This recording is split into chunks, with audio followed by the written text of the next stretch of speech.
Oh, you know what I love? Sports. I love sports. Sports. When it comes to Texas A&M. Where are you getting this information? Let me tell you. Welcome to TexAgs. TexAgs Live. I feel like I should be listening to the theme song from the Jeffersons. You know, we're moving on up. We will develop men, we will graduate players, and we will win championships on the field. The best way for us to win is to do it together. He is a guy that has gotten better and better and better. He's just got that dog in him. It's been special. The 12th man this past week was unbelievable. 100%. Ready to go. It's been a long time coming, and I just can't wait to be out there. That's why we play football in the SEC, trying to go get it done. You know, if I'm betting on anybody, it's the Aggies.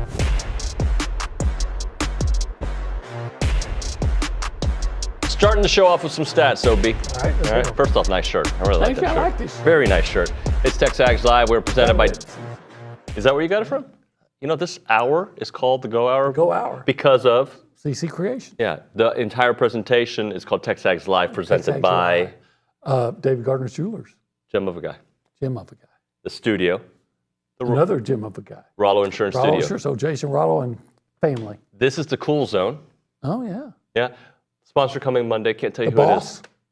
The Boss. No, it's not. No, The Boss Firearms? No, No, okay. That's the hotline. Yeah, I get confused. Anywho, let's start off with some stats, all right? All right. So I believe Matthew Dawson had this stat for us. He's a stat man. Jaquindon Jackson. Yeah. Among eligible running backs, Jackson is first in the country in rushes of over 10-plus yards, 15th in yards after contact. Yeah. He likes contact. Good physical guy. 11th in rushing yards per attempt, and 4th in touchdowns. OB, what say you? He's a good running back. He was a good running back at Utah. He's a good hard running back, and you're going to have to hard running back. You could argue if he's Arkansas's primary offensive weapon or their secondary offensive weapon, but he's one of the two main offensive weapons. So keeping him under wraps, contained somewhat, has to be a high priority. I don't know if it's the number one priority, but it's a high priority. It is a high priority, yes, no doubt. All right, the other stat I was going to give you. Taylon Green, are you familiar with his act? Yeah, very much so. 32 design runs for the year, 193 yards on those. Yeah. 16 scrambles, though, for 200 yards. I wish I'd had that number yesterday. Way to go, Dawson. Yeah, but I saw him on a replay against Pine Bluff, scramble for a 36-yard touchdown. I saw him against Auburn, had a 22-yard scramble for a first down. He's really, quite frankly, I think he's more dangerous scrambling on passing downs than he is passing on passing downs. Yeah. And more dangerous on scrambling than design runs. Yeah, but very dangerous on, he does a good job in the zone read. You ready to hear another one? Yeah. Here's another stat from Matthew Dawson. In their last 3 games, okay, we're not going to use the Arkansas Pine Bluff game. They've given up 282 yards in the air, their secondary, which would be 122nd in the country, or 12th worst. Yeah, they have some issues in pass defense. I think they're 16th in the SEC in pass defense. I forget his name. It's not Braxton, something like that. He's out for this game. And then the other one, Hudson Card. Thank you, Richard. Jalen Braxton and Hudson Card is questionable. Clark, not Card. Clark, sorry. Yeah. I can hear him yelling. Yeah. Hudson. Yeah, he's questionable, and then Braxton's supposed to be out. And that's 2 of their guys, like 2 of their main guys. It's a shame. It is a shame. Hey, I don't ever want anybody to be hurt, but anything that helps the Aggies have a chance to win, You'll take it. Because I doubt anybody in Fayetteville is feeling bad for A&M, being without, go down the list. Ruben Owens? That's a big deal. Sorry, I know it was like a month ago or whatever, 6 weeks ago. Martin Naboo, T.J. Shanahan. Yep. Go on and on. So I have actually the list. I should have looked at this before. You want to hear a little injury report status from last night? Let's hear that injury report. Let's see which one of these you knew. Okay. Ruben Owens out. Yeah, I knew that. Tyreek Chappelle out. I knew that. Mark Naboo out. I knew that. TJ Shanahan out. I knew that. Eli White, questionable. You knew that. Yeah, it's been all year. Connor Wigman, questionable. Yeah. I knew that. Yeah. Because coach said it was going to be a game time decision. Who's going to play quarterback? Bryce Anderson, probable. That's good. That's good news to hear, right? Let's go on the Arkansas side. They got a little bit longer Big list. Suey. Rashad Dubignon, out. Jalen Braxton, out. Miguel Mitchell, out. Patrick Kutas, out. I'm going to A lot of those guys have been out all year. Andreas Pasecki.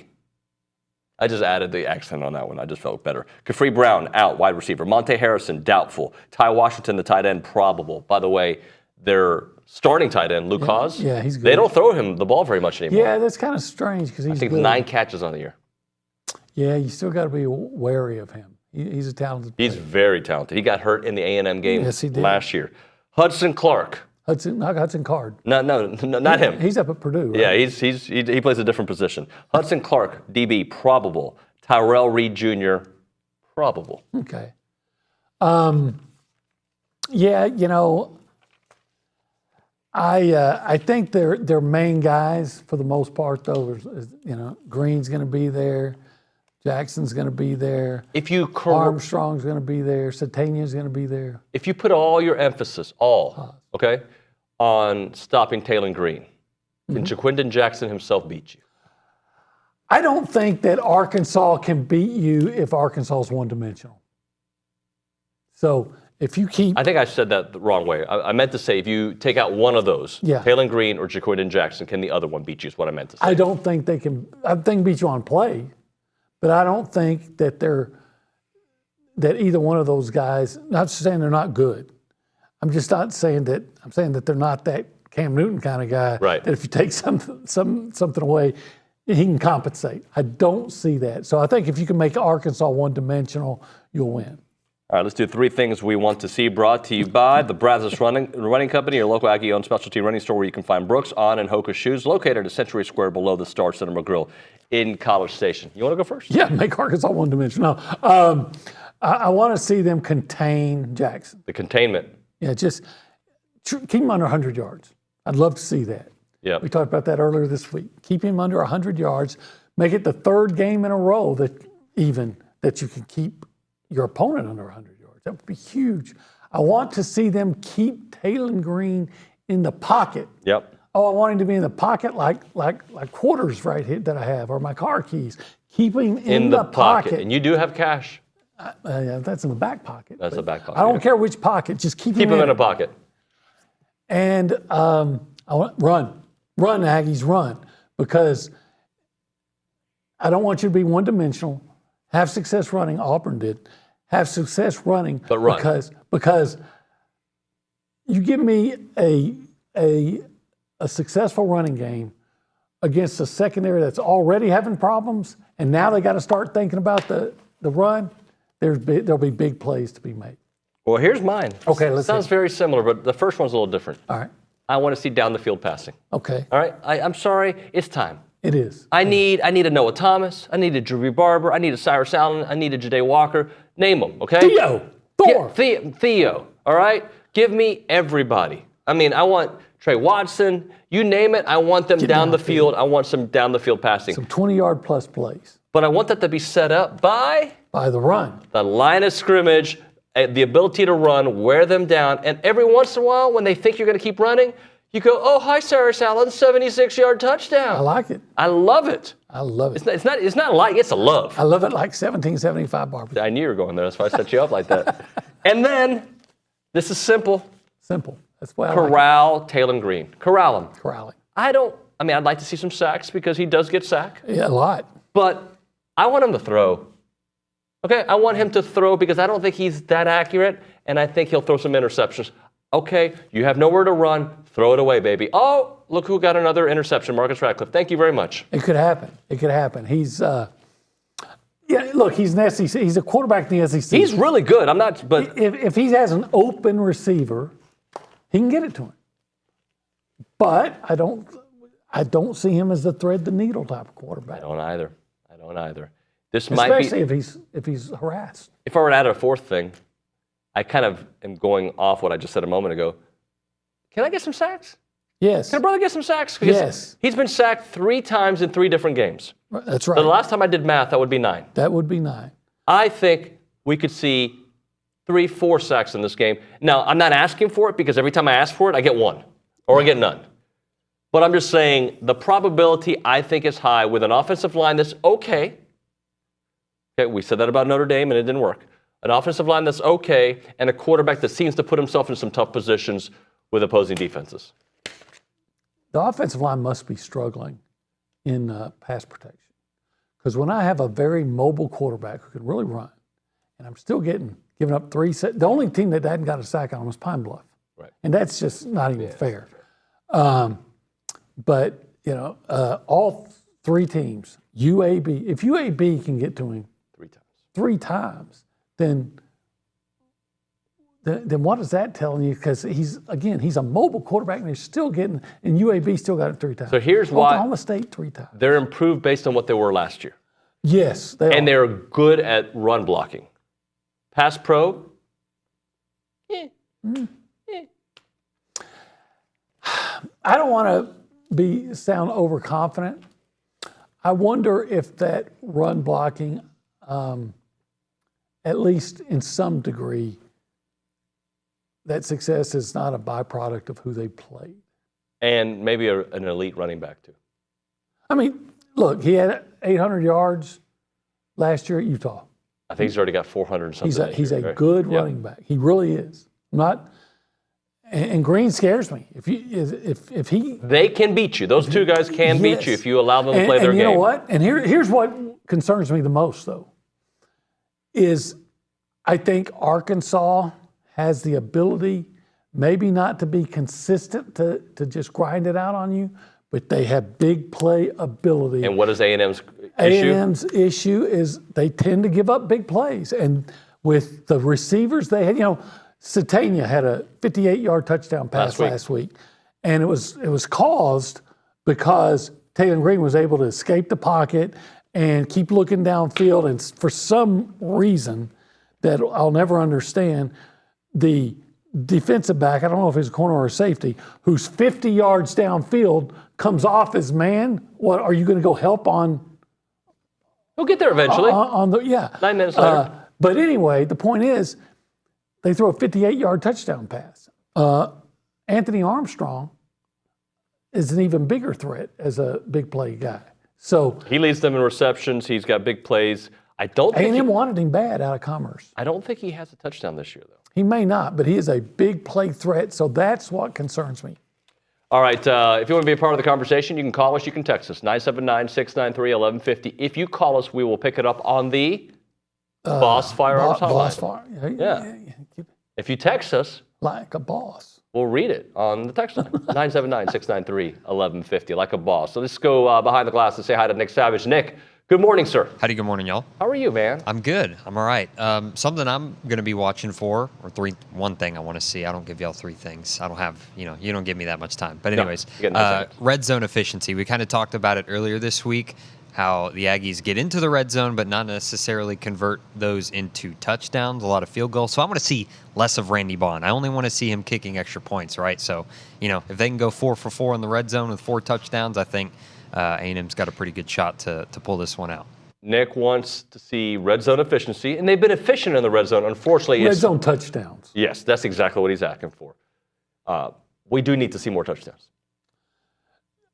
Yes. In fact, I'd like to see more touchdowns that don't involve the red zone.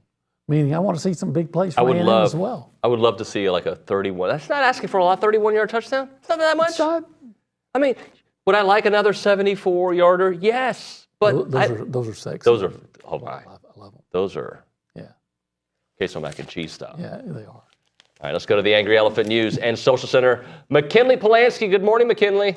Good morning. How are y'all? I think I'm a little bit stressed because I'm worried about the game tomorrow. I'm not worried. I'm good. Yeah, you will be, though. I will be, yeah, the entire game. I'll be eating my nails, biting my nails, whatever. I don't like to swallow. Anyway. Yes, please. We have a lot of news. The Texas A&M volleyball team opens conference play hosting number 8 Texas in the Cotton Holdings Lone Star Showdown Friday in Reed Arena with first serve set for 6:30 p.m. The Aggies enter SEC play with a 9-1 record, including 8 straight wins to open the season, which ranks as the 3rd best start in program history. Volleyball also has a game on Sunday versus Missouri at 2 p.m. If you're here this weekend, pack Reed. One of the things, OB, one of the cool things about my job, I get to talk to these coaches all the time. Right. Jamie Morrison's my guy. I love that dude. He's awesome. I like him too. Yeah, he's just good people. Pack Reed. Please, pack Reed. Continue on, McKinley. Yes. Aggie soccer had a huge win versus number 8 Auburn last night, winning 4-1. Their next game is Sunday, September 29th. Can I pause you for a minute? Auburn's ranked what? Number 8. Okay, number 8. There you go. A top 10 win. There you go, Coach G. Thank you very much. Yes. And their next game is Sunday, September 29th at Texas at 6 p.m. Is that 2 straight SEC victories? Didn't No, they Missouri? lost in between. They lost to Oklahoma. So they beat Missouri So lost to 2-1. Oklahoma on the Turn It Up match, and now they get Texas. Bounce back strong against Auburn. Yeah, They got Auburn, a top 10 team. Is yeah. Texas ranked? Texas is ranked. Okay. If you ask me the ranking, I don't know. I just know that Coach G said they're really good. Okay. Continue on, please. Yes. The Texas A&M women's tennis team was voted as the best women's college team in the Best of Texas Tennis People's Choice campaign of 2024. The USTA announced Thursday. Can I pause? Yeah. Doesn't that seem obvious? Yeah, I mean, they won the national championship. So they're less in Texas. We're going to vote for you. You're going to get 3rd this time, though. Yeah. Yes, they are. That's not a shot at you, McKinney. I'm just saying, I'm just interested. You win the Super Bowl, you will probably be voted the best team in your state. Yeah. In probably the world. Yes. Yeah, that's how it works. Continue. Yes. Last but not least, cross country today at 12:20 p.m. Coach Henry. The cross country team has the Nuttycombe, Wisconsin Invitational. They're fast. Nuttycombe? Yeah, Nuttycombe. Okay. Yeah. I wonder what that is. It's a place. Oh, the play. I think it's called. Okay. I think it's a place. I thought maybe it was a cereal. There's probably somebody listening right now saying these are the dumbest 2 humans in the history of, I mean, of I really radio thought it and might TV. be a cereal that I didn't know about. Are you a big honeycomb guy? I used to be back when I was a kid. Back I in the ate day? stuff like that. Yeah. What's your favorite? Like, if you saw a cereal box out and you want to put your hand and take, which one would it be? Well, if I could revert to my childhood, Yeah. it was Captain Crunch, and then I moved on to Frosted Flakes because they're great. So those would be my. If I still ate box cereal like that, those are the 2 I'd do. I'm Team Cheerios. Okay. Cheerios are delicious. I'm human. See, I eat cereal. Yeah, but you probably don't put any sugar on. No, there's not. There's already sugar on it. You probably don't even get the honey nut or the Nuttycombe Cheerios. No, I get the organic, the one that tastes like cardboard. Yeah, it's good though. Really good. So. But okay. Now I like it a little. If I'm going to eat cereal, now it would be Frosted Flakes. Frosted They're Flakes. great. Hey, Price Picks time. PricePicks.com/TexAgs. Use the code TexAgs. When you do that, you're going to make some money, ladies and gentlemen. You'll get $50 towards your games once you play $5. OB. Yes. Here's some of the ones that I'm doing. Tell me if you like, all right? I'm doing less than on Carson Beck throwing for 245 yards, 45 and a half yards against Alabama. You like that? Yeah, I guess. I mean, I hadn't really delved into it.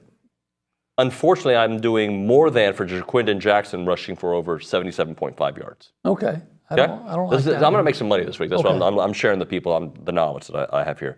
Le'Veon Moss, more than 76.5 yards. I'm all in on that one, baby. Yes. All right. And Travis Hunter, I just always go more than with Travis Hunter. 96 and a half yards. I'm going more than. Okay.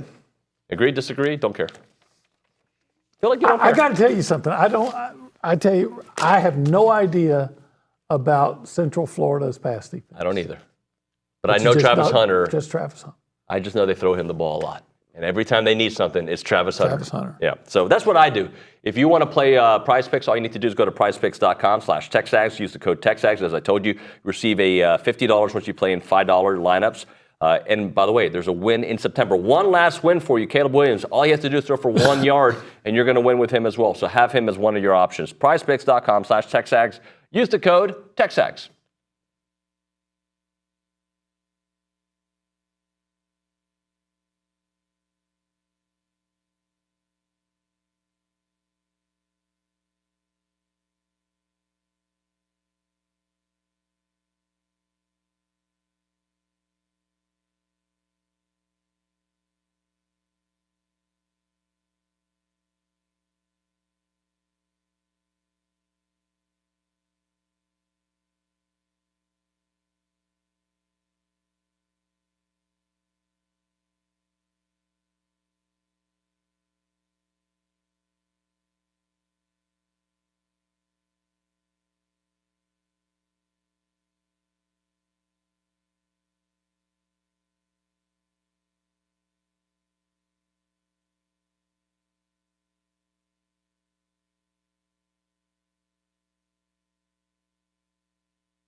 We're back here on TexAgs Live. We're presented by David Gardner's Jewelers, Rollo Insurance Studio. It is the Go Hour presented by the Warehouse at CC Creations. We'll get to some matchups here in a moment, but let's go back to the Angry Elephant News and Social Center. I know a text or two has come in, McKinley, so why don't you set off the segment with a text? Yes. Trevor in College Station said, which defensive player will have the best performance against Arkansas and why? If you could choose a total rushing number for the Aggies, where if they hit that number to ensure their victory, what would that be? Okay, first of all, I would say Shamar Stewart playing really well. I watched the Auburn game, the Auburn-Arkansas game again, and they seemed to be having some real trouble blocking on the right side. Yep. So I think Shamar Stewart, who's playing well anyway, I think he could have a really big day. Yeah. He's been having good games. I feel like since the end of last year, his stock has been rising, and we're seeing it happen real time. What was the other question again? Rushing yardage. How many rushing yards does Yes. A&M need to feel like they're going to win? 274. I would say give me 180. Do you think 180 is enough to feel comfortable with the win? Yeah, I do. That means you're moving the ball well, and again, that would open up more opportunities against a secondary that's already struggling and without apparently a starter. Yeah. I think 200 would make me feel good. I think 200. But, I mean, it's in the – I guess it's more of what would make you feel comfortable about what A&M does to their running game? Yes, well, if that's the case 140? Yeah, 140 sounds pretty good. Yeah. Yeah. Didn't they rush for what? 47? Yeah. Oh, you're at who you want? You want to know what Arkansas rushed for? Actually, it was I think Auburn rushed for 147. Yeah. Against So them. Arkansas last week rushed for 183 against Auburn. Okay. So you It think was that their first time under 200. So 183. You think but if A&M is able to keep Arkansas sub 150, that should ensure victory. I would feel pretty good about the too. prospects of winning. I would too. All right, let's do some matchups, OB. I know you've got a couple ones. We'll just kind of go a little bit. We won't go through all of them, but the quarterback matchup I think is a very interesting one if you would talk about Marcel, because we believe it'll be Marcel as of right now, and Taylor Green. Well, yeah, of course, I always look at it more of what they're going to do against the defense. But, they're very similar, actually, right at this point in their career. The difference is Taylor Green's more experienced. Yep. But I think, their ability to run is what I think makes both of them so dangerous. We've seen Marcel throw the ball very accurately, but we've also seen him be erratic. Yep. And I think you're seeing the same thing out of Taylor Green. Can he make the big play? He did last week, but he's only completed like 53% of his passes on the year. Right. So, as erratic as Marcel is or can be, I think that I would feel better about him from a passing standpoint than I would Taylor Green, except for this. Taylor Green's receivers, quite frankly, have been more productive. So you got to. What one has, I think Satania is really got a lot of potential, but they haven't really gone to him much either. It's true. He's got 10 receptions on the year. Mm-hmm. Which I think would tie him for the A&M lead.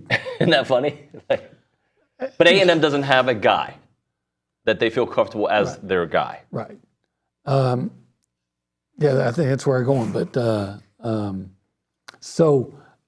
again, I think you're seeing two very similar quarterbacks in this game going against each other. And I do believe that while Taylor Green may have better receivers to work with, or at least more accomplished or more proven ones, he's also, in my opinion, going against a stronger defense than Reed is. I agree with you there. Le'Veon Moss. Let's talk about the running back who's had a really nice start to the season. Yeah, what is Le'Veon's rush for? At least 70 yards in every game, 90 last week, at least 84 in the last 3 games. He's 5th in the SEC with 354 rushing yards. Amari Daniels has been productive. Of course, Reed has been productive, but that running game is going to start with with Moss. And the thing about Moss is he just runs so hard. He has so much power. Doesn't have great breakaway speed. He does have the ability to get 30, 35 yards, but a lot of times that's because he's carrying people with him, like we saw in one run against Florida. He's doing a really good job running behind, finding the holes that the offensive line are providing for him. And if they're not there, bouncing it out. And he's going against a defense that, quite frankly, I believe is going to have some trouble stopping the run. I know they haven't been, their statistics show that they're a really good run defense, but you got to factor into that they gave up 7 yards rushing to Pine Bluff. And then you say, well, they came back and just completely shut down Ollie Gordon. Well, did they? Well, they did. I mean, he had 59 yards, but the point is, a lot of teams this year are shutting down Ollie Gordon. They're changing up the way they want to see Oklahoma State pass on them, not run. So they're stacking the box and they're making it very difficult. And I know Auburn last week ran for 146 yards against them. I think A&M, if Auburn can get 146, and look, that doesn't always work because Bowling Green had modest run defense numbers, and A&M until late, especially in the first half, really struggled to run against them. So it doesn't ensure anything, but if Auburn can run for 146 yards on you, I think I would feel reasonably confident that A&M runs for 150 or more. Let's talk Nick Scorton. Let's talk him. Nick Scorton, I think, is having a good year. I really do. I don't, he's obviously not making the sacks impact that we anticipate. He has one. Yep. But he's played, I think, the run typically really well. He still is creating a certain amount of havoc, getting pressures, but I think we're still waiting for that breakout game from Nick Scorton. So I want to point something out. Okay. Nick Scorton, as of September the 30th of last year, had 3 sacks. Okay. He had 1 sack against Virginia Tech, 1 sack against Syracuse, 1 sack against Illinois. Okay. I say that to you just so we realize that his sacks can be coming, right? Like they're going to come. Like I said, we're waiting on that breakout performance. It shows us, look, I don't want this to be interpreted that we don't think he's playing well, because he is. He's playing well. He just hasn't gotten the sacks yet. Now, what he can do, I saw, I'm trying to remember which team it was. Might have been McNeese, where there's a play where it was McNeese, because it was it was the running back who transferred from Miami, and Nick came crashing in to I guess he thought he was anticipating a pass. It looked like he's crashing in on a rush, and they pitched it around to the kid Citizen. Yeah. And he ran right around because there was no containment for like a 30-yard gain. Well, I think in this game, and I'm sure he will, Nick Scorton has to rush with more containment in mind, not so recklessly. And I think he's probably getting a little bit anxious about getting into the backfield and getting those sack totals up. Maybe. I mean, I'm sure because he has probably this number in his head that he wants to hit that he expected to do because of what he did last year. But he had 5 sacks combined in the last 3 games. Okay. So half his sacks came in the last 3 games. Right. He did not have a game with more than 2 sacks. He had 2 sacks twice, and that was in the last month of the season against Michigan and against Indiana. So for the most part, he might be doing what he does. He'll get a sack here. He'll just be now. He needs to get some more. I'm not saying but I'm not overly concerned based on what I saw from him last year. I'm not overly concerned because, again, I see him playing well, and we've talked about how often, it's not all the time, but how often teams are taking a 3-step drop and getting the ball out. But he's playing well. Nobody's perfect, and there's been a couple of plays that I mentioned. There was also, was it last week where he was in the backfield for like a 4-yard loss, or maybe it was Florida, might have been Florida. I mean, he was almost there at to get the tackle at the exchange between quarterback and running back. Yeah. So he's playing well. We just haven't seen the sack totals yet. We're way late for a break. Let's do one defensive player from Arkansas. You get to pick who you want to do. Well, I would I would say Landon Jackson, since he's an all-SEC guy, and I think once was either leaning here, might have been committed here. He's 6'7", 280-pound senior out of Texarkana. Last year, 6.5 sacks. I think he only has 1 this year, but he's their best defensive lineman without a doubt. And he's going to be going up against Trey Zoon. They move him around, but against Auburn, he was almost exclusively over the left tackle. So I would expect that they'll probably do the same. And what a great matchup that'll be.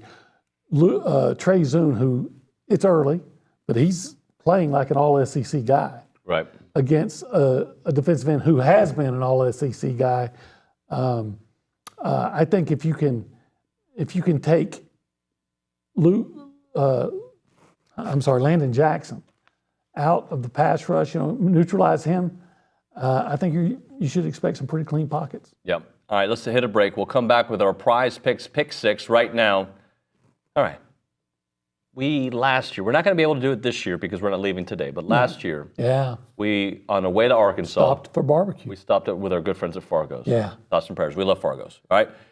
This year, we probably aren't going to be able to do the detour because we're leaving super early in the morning. Yeah. But if we did, let's just say the game was at 7 and we had time to go to Fargo's at 11 a.m. on our way to Jerry World. What would you order? Well, I'd go to 1775. Yeah. And I would order, I think, are we expensing it? We're expensing it. Oh, well, then I'm having a combination of the pork ribs. Miss E, don't listen, please. Go ahead. The pork ribs and the brisket. Yeah. With a Are you going to get enough to have for later on the drive? I always have. Yeah. I told you, the last time I was there, I brought it home and planning to eat it later. Irma came in and found it in the refrigerator, and she said, "This looks too good," and she ate it. That's the truth. I've learned about my children. They don't like leftovers unless it's my leftovers. Yeah. Like, especially from 1775. My wife will make some great food, and it'll just stay in a container for a few days. I bring it to work. That's my lunch typically, right? I see that. The kids don't do that, Yeah. right? But if I bring home 1775 and I got to, and I try to hide it in the back of the fridge. Or they find it. They find like it. Like a bloodhound. And like, Dad, I like the sausage. And you got to have, it's like your kids sound like they're pirates. Yeah, they are actually. But you got to get the queso mac and cheese. You cannot go there. I did it. And not get the queso. I did it. It was a mistake. It was a mistake. It was a huge mistake. It was turnover. I know. Yeah. 979-492-6241. It is 1775. Find them online at 1775txbbq.com. I'd be going there today if Luke wasn't such a wuss about making a bet on the game last night. He does owe you. He wouldn't make the bet. Yeah. So, 1775. Check it.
TexAgs Live. I don't know why. Sorry, guys. Because you're keeping up with the rhythm of TexAgs Live. You know that one, don't you? Yeah, of course I do. Who doesn't?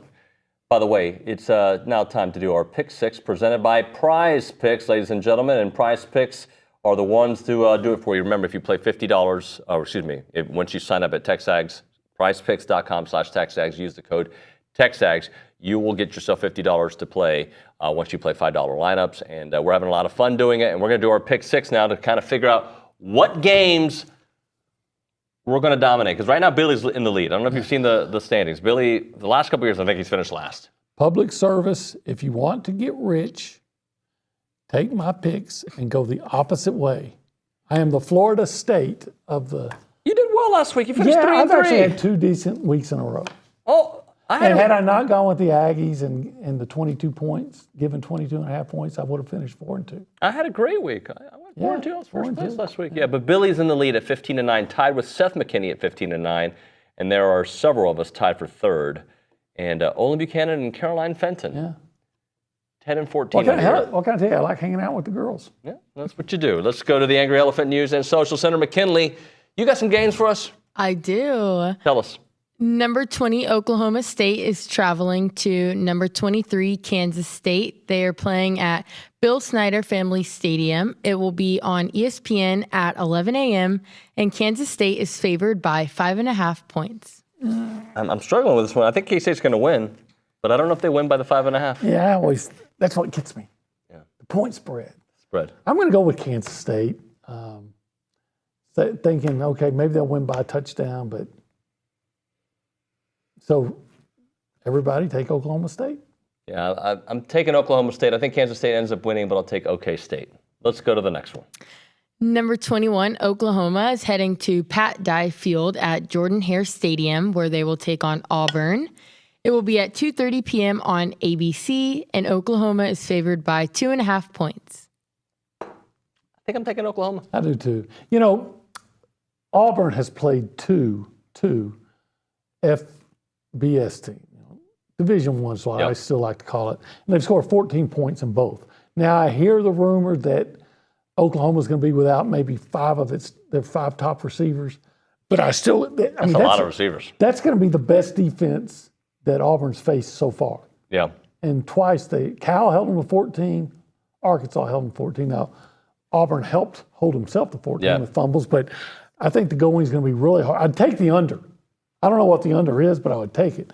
But I'm going to go ahead and go with Oklahoma. Starting a new quarterback. I think his name's Michael Hawkins. That's right. That's exactly right. Yeah, I am. I'm taking Oklahoma.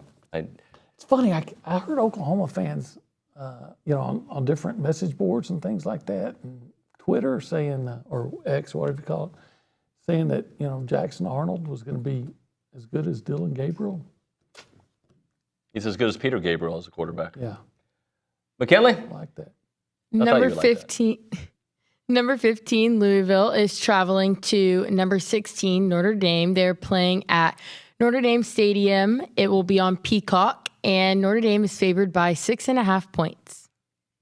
I think Notre Dame's going to win, but I don't think they're going to cover. I think Louisville's going to win, so I'm taking Louisville. I'm taking Louisville, but I think Notre Dame ends up winning the game. Number 19, Illinois is traveling to number 9, Penn State. Illini. Where they will play at Beaver Stadium at 6:30 p.m. on NBC. And Penn State is favored by 17.5 points. Huge number. That damn Beaver Stadium. Gotta love that Beaver Stadium. Damn Beaver. I like the way you did that. Okay. You know what? I get 17.5. I was kind of impressed with Illinois. Now, this is where I get in trouble because I'm the guy that overreacts to one week. Right. And I'm going to do it again. I'm going to give me 17.5 in the Illini. The Illini? I'm going with the Illini as well. I think Penn State wins, but they're going to keep it within the 17.5. That's a big number for a ranked team. It seems to me it is. I like their quarterback. I like the quarterback in Illinois more than I like the quarterback. What's his name? Luke? I can't think of his last name. It starts with an A. And I like him better than Drew Aller from Penn State. Illini all the way. I'm leaning toward the Illini. Yes. Number 2, Georgia is heading to Bryant-Denny Stadium, where they will take on number 4, Alabama at 6:30 p.m. It will be on ABC, and Georgia is favored by 2.5 points. Hey, can I jump in here real quick, guys? Yeah, Something crazy about this game that I heard the other day. Alabama is a home underdog for the first time since 2007. When they lost to LSU. Yep. So that's crazy to me. That is a crazy stat. Crazy to Nick. Roll Tide roll, around the bowl and down the hole. Roll Tide roll. That's a big Tennessee cheer. That's very famous in Tennessee. I'm taking Georgia. I'm taking Georgia too. They're going to win by a field goal at least. I think so. Yeah, I mean, yeah. I think these are the kind of games that Kirby is ready for. And he wasn't ready last year against them. No, he wasn't. But I think Bama was trending in that. Plus, they didn't have McConkey. They didn't have Brock Bowers. Which they don't have now. I know, but they've had a whole season they've caught it. I'm taking Georgia. McKinley. Yes, last but not least, Arkansas versus number 24, Texas A&M. They're playing at AT&T Stadium, which is a neutral site, at 2:30 p.m. It will be on ESPN, and Texas A&M is favored by 4.5 points. I'm all in on A&M on this one. Yeah, I'm going to take the Aggies. So that means it's going to go the wrong way. We both agree on. Look, not necessarily. I just think you were right on the Aggies last week. I was wrong. I think they. I respect what Arkansas has done so far, but I don't necessarily respect the opponents they've done it against. Yeah. I'm not saying that A&M's had this incredible resume of teams that they beat, but I do think that the way they're built, the way the line of scrimmage league that it is, and what Coach Elko's trying to do, I think they are better than a touchdown. I think they win by 6 or 7 points. Let me ask you a question. I'm going to answer a question for you. Would you surmise that Bowling Green would have been the best team that Arkansas would have faced? Would you take Bowling Green over Pine Bluff? Of course you would. Yes, I would. Would you take Bowling Green over Oklahoma State? I don't know if I would. Okay. I don't know if I would. Got to think about it though, don't you? I do got to think about it. I don't think I would, but again, I think the matchup with if A&M were to play both of those teams again, I think they played Penn State and A&M within a touchdown. I still think I'd take Oklahoma State. Okay. UAB? I'm taking Bowling Green. Auburn? I'm taking Bowling Green. See, that's right now where they are today. That's who I'm taking. And I'm basing that on how well Bowling Green played against Penn State and A&M. Yep. I think they might be pretty good. Would you be surprised if A&M wins by double digits? Double digit, yeah, probably, just because it's only happened in the 9 times that they played up there twice, and one of those where A&M won by 24. It was a game until I think A&M stopped Arkansas on the goal line twice, and the second time they did, Josh Reynolds from Trevor Knight, 92 yards, touchdown. Yep. It just changed everything. We're going to pull an audible. We're going to move Kay Naegeli to 9:20 because we can today. So we'll do bank on it on the other side. Right now we're talking duck camp. I love duck camp gear. I talked to Luke yesterday on the phone. They have the clothes fit great, OB. I know you've got some. I like them. They fit great. They got great shirts that fit super comfortable, not your run-of-the-mill baggy and boxy fit. They're comfortable. They have the new sun protection line of shirts for technical hunting, fishing apparel for the fan favorites, the Mallard Game Series hats. And those are seen all over the place. You want to check it out because duck camp gear is tested in the backcountry of Alaska to the duck fields of Texas, ready to keep you cool and comfortable for their scorcher game days. And I'll be wearing duck camp gear here on my hunt with the good people at Bird Dog here in a few weeks. So make sure that you check out duck camp. Their gear is made for people that live for the moments out there, whether they're fish to catch, birds to hunt, and a time to kill, and football to watch. Check out the gear at duckcamp.com. That is duckcamp.com.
It is TexAgs Live. We are presented by David Gardner's Jewelers. We're in the Rollo Insurance Studio. Can we bank on it, OB? Let's bank on it. Presented by Vera Bank, authentic relationship-based banking built for real life. Go see Joel Jackson and the team. Learn more at verabank.com.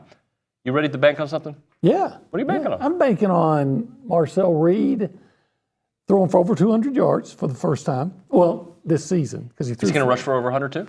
I think he's going to rush for over 50. Okay. I think he's going to throw 3 touchdown passes. Oh, snap. I don't know why I did that. Sorry. I think he's going to throw, I'm banking on 3 touchdown passes. I do think that there's going to be plays to be made against that Auburn secondary, and I think he's going to make them. I'm going to be very honest with our audience. Sometimes I think I talk to people and I root for them, and then I project it in my analysis. Right, okay. Yeah. I spoke with Jabri Barber this week. I like Jabri. I love him as a person. Happy dude. This is the game where he gets going, right? Because it's been a few weeks of him being out there, getting his footing. He's going to have a touchdown. Okay.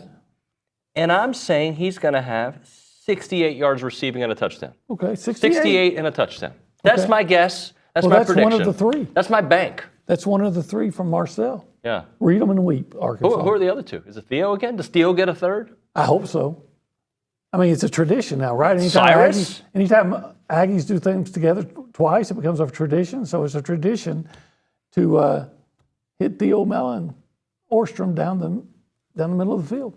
And is it Cyrus Allen? Is it Noah Thomas? It needs to be Noah. It really needs to be Noah. I need to see a breakout. If we come back on Monday, Noah had 9 catches, 133 yards, and 2 touchdowns. I'd expect 2 touchdowns. Would you dance on the not on the set, but on the set, not on the table?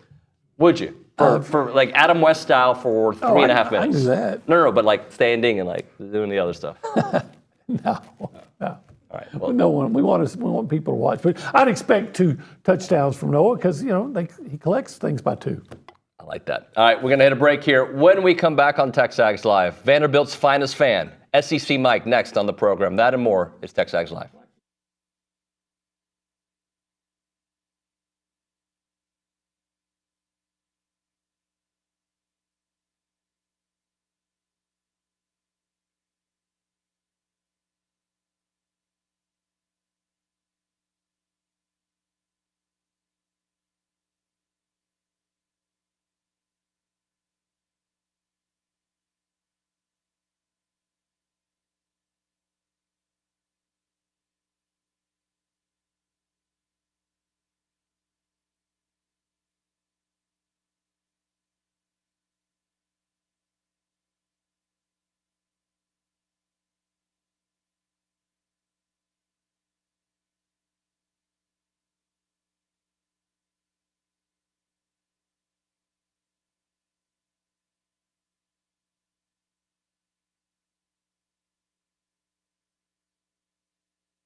Sometimes during the break, I turn off my mic because I want to talk about people. It's TexAgs Live, presented by David Gardner's Jewelers, Rollo Insurance Studio, hour number 2 of the program. Maybe I was talking about SEC Mike. Let's go to the hotline, the Boss Firearms hotline. We are joined by SEC Mike. Michael Bratton, how are you, sir? Hey, I'm doing good, David. Thanks for having me. Thank you for coming on the show. So, I know you live for this stuff. You love interactions. I don't like interaction. You love it. You live for it.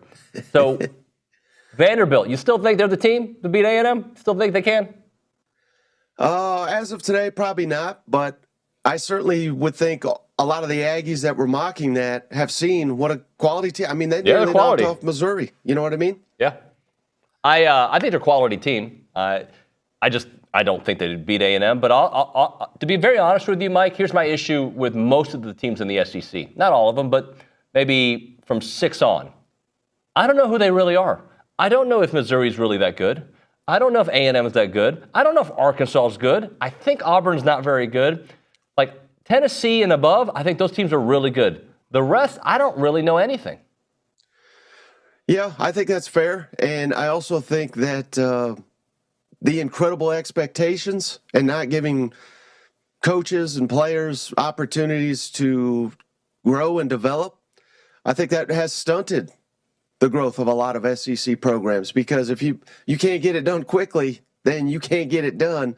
And hey, maybe life's not fair. A lot of these players now, obviously, and obviously the coaches are getting paid a ton, so maybe they don't deserve the time. But I don't know that that's really a method to really building a winning program, if that makes sense. I think what Coach Elko is trying to do, I'm going to drink the maroon Kool-Aid. I think he's trying to build a team that is strong in the line of scrimmage. And they have not reached what he wants them to be just yet. But I see them trending in that direction.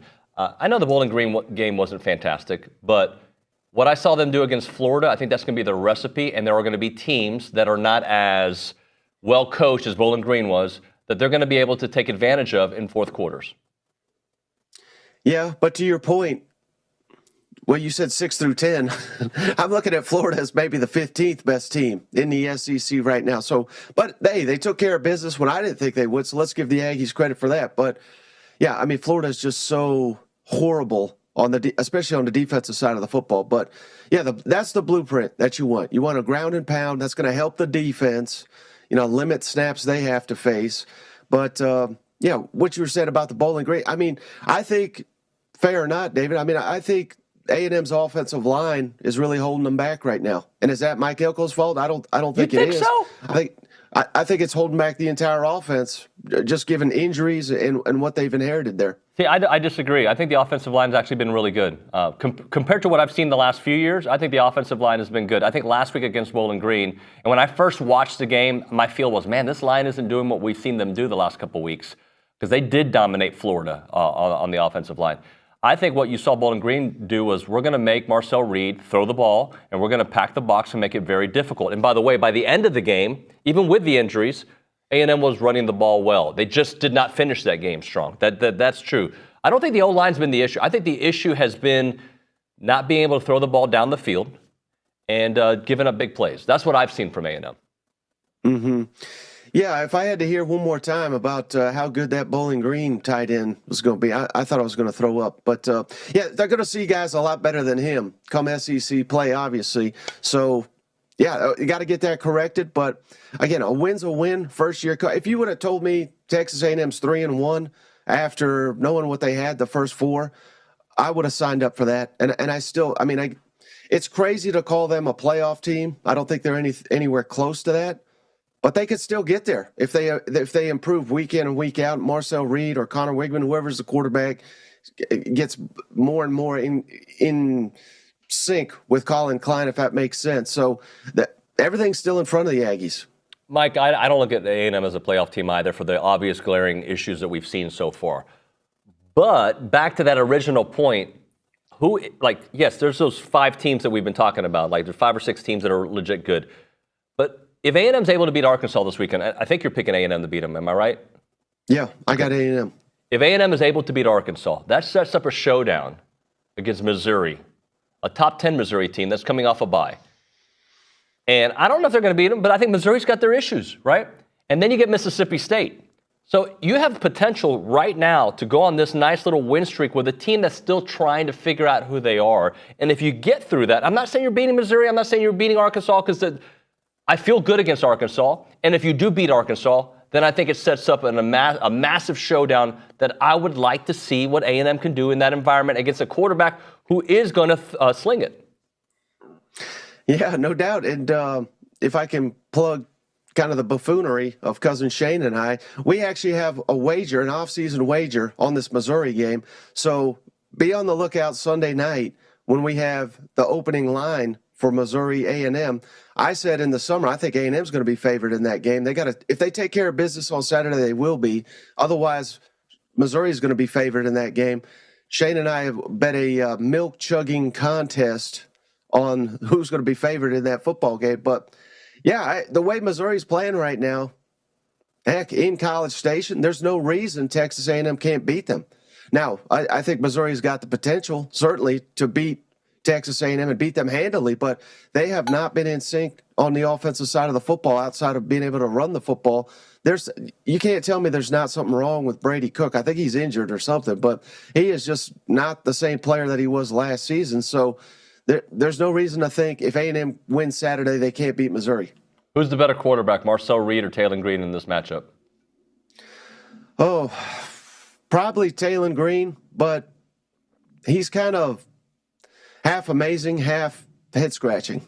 I mean, he'll take a huge bad play, and then he'll hit you over the top for a 50-yard game, like we saw last week against Auburn. So I think Taylon Green has shown us more, but we have not seen a catastrophic mistake either from Marcel Reed. So give me Taylon Green, but he's very inconsistent. I think that's fair to say, but I think he has really elevated that Arkansas, not just the offense, but really the entire team.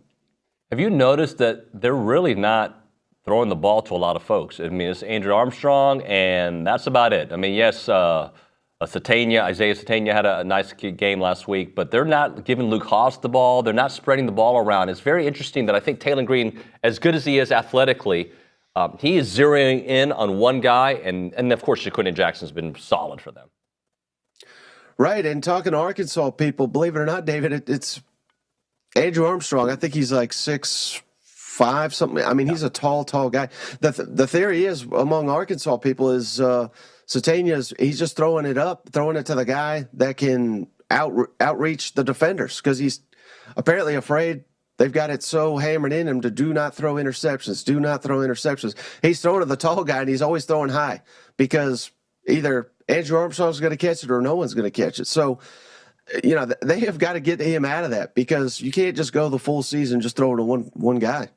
Mike, I want to go to a tweet. I don't have it in front of me, but I know the base of what you were saying. You were basically saying that we're in a new world of college football, that you can't just look at history, and maybe I'm reading into it a little bit more. You can't look at the history of a program to decide what's a better coaching situation. It can change year to year based on what NIL strategies and funds they have allocated. And this came about because of the Florida versus Ole Miss conversation. Just take that and run with that commentary.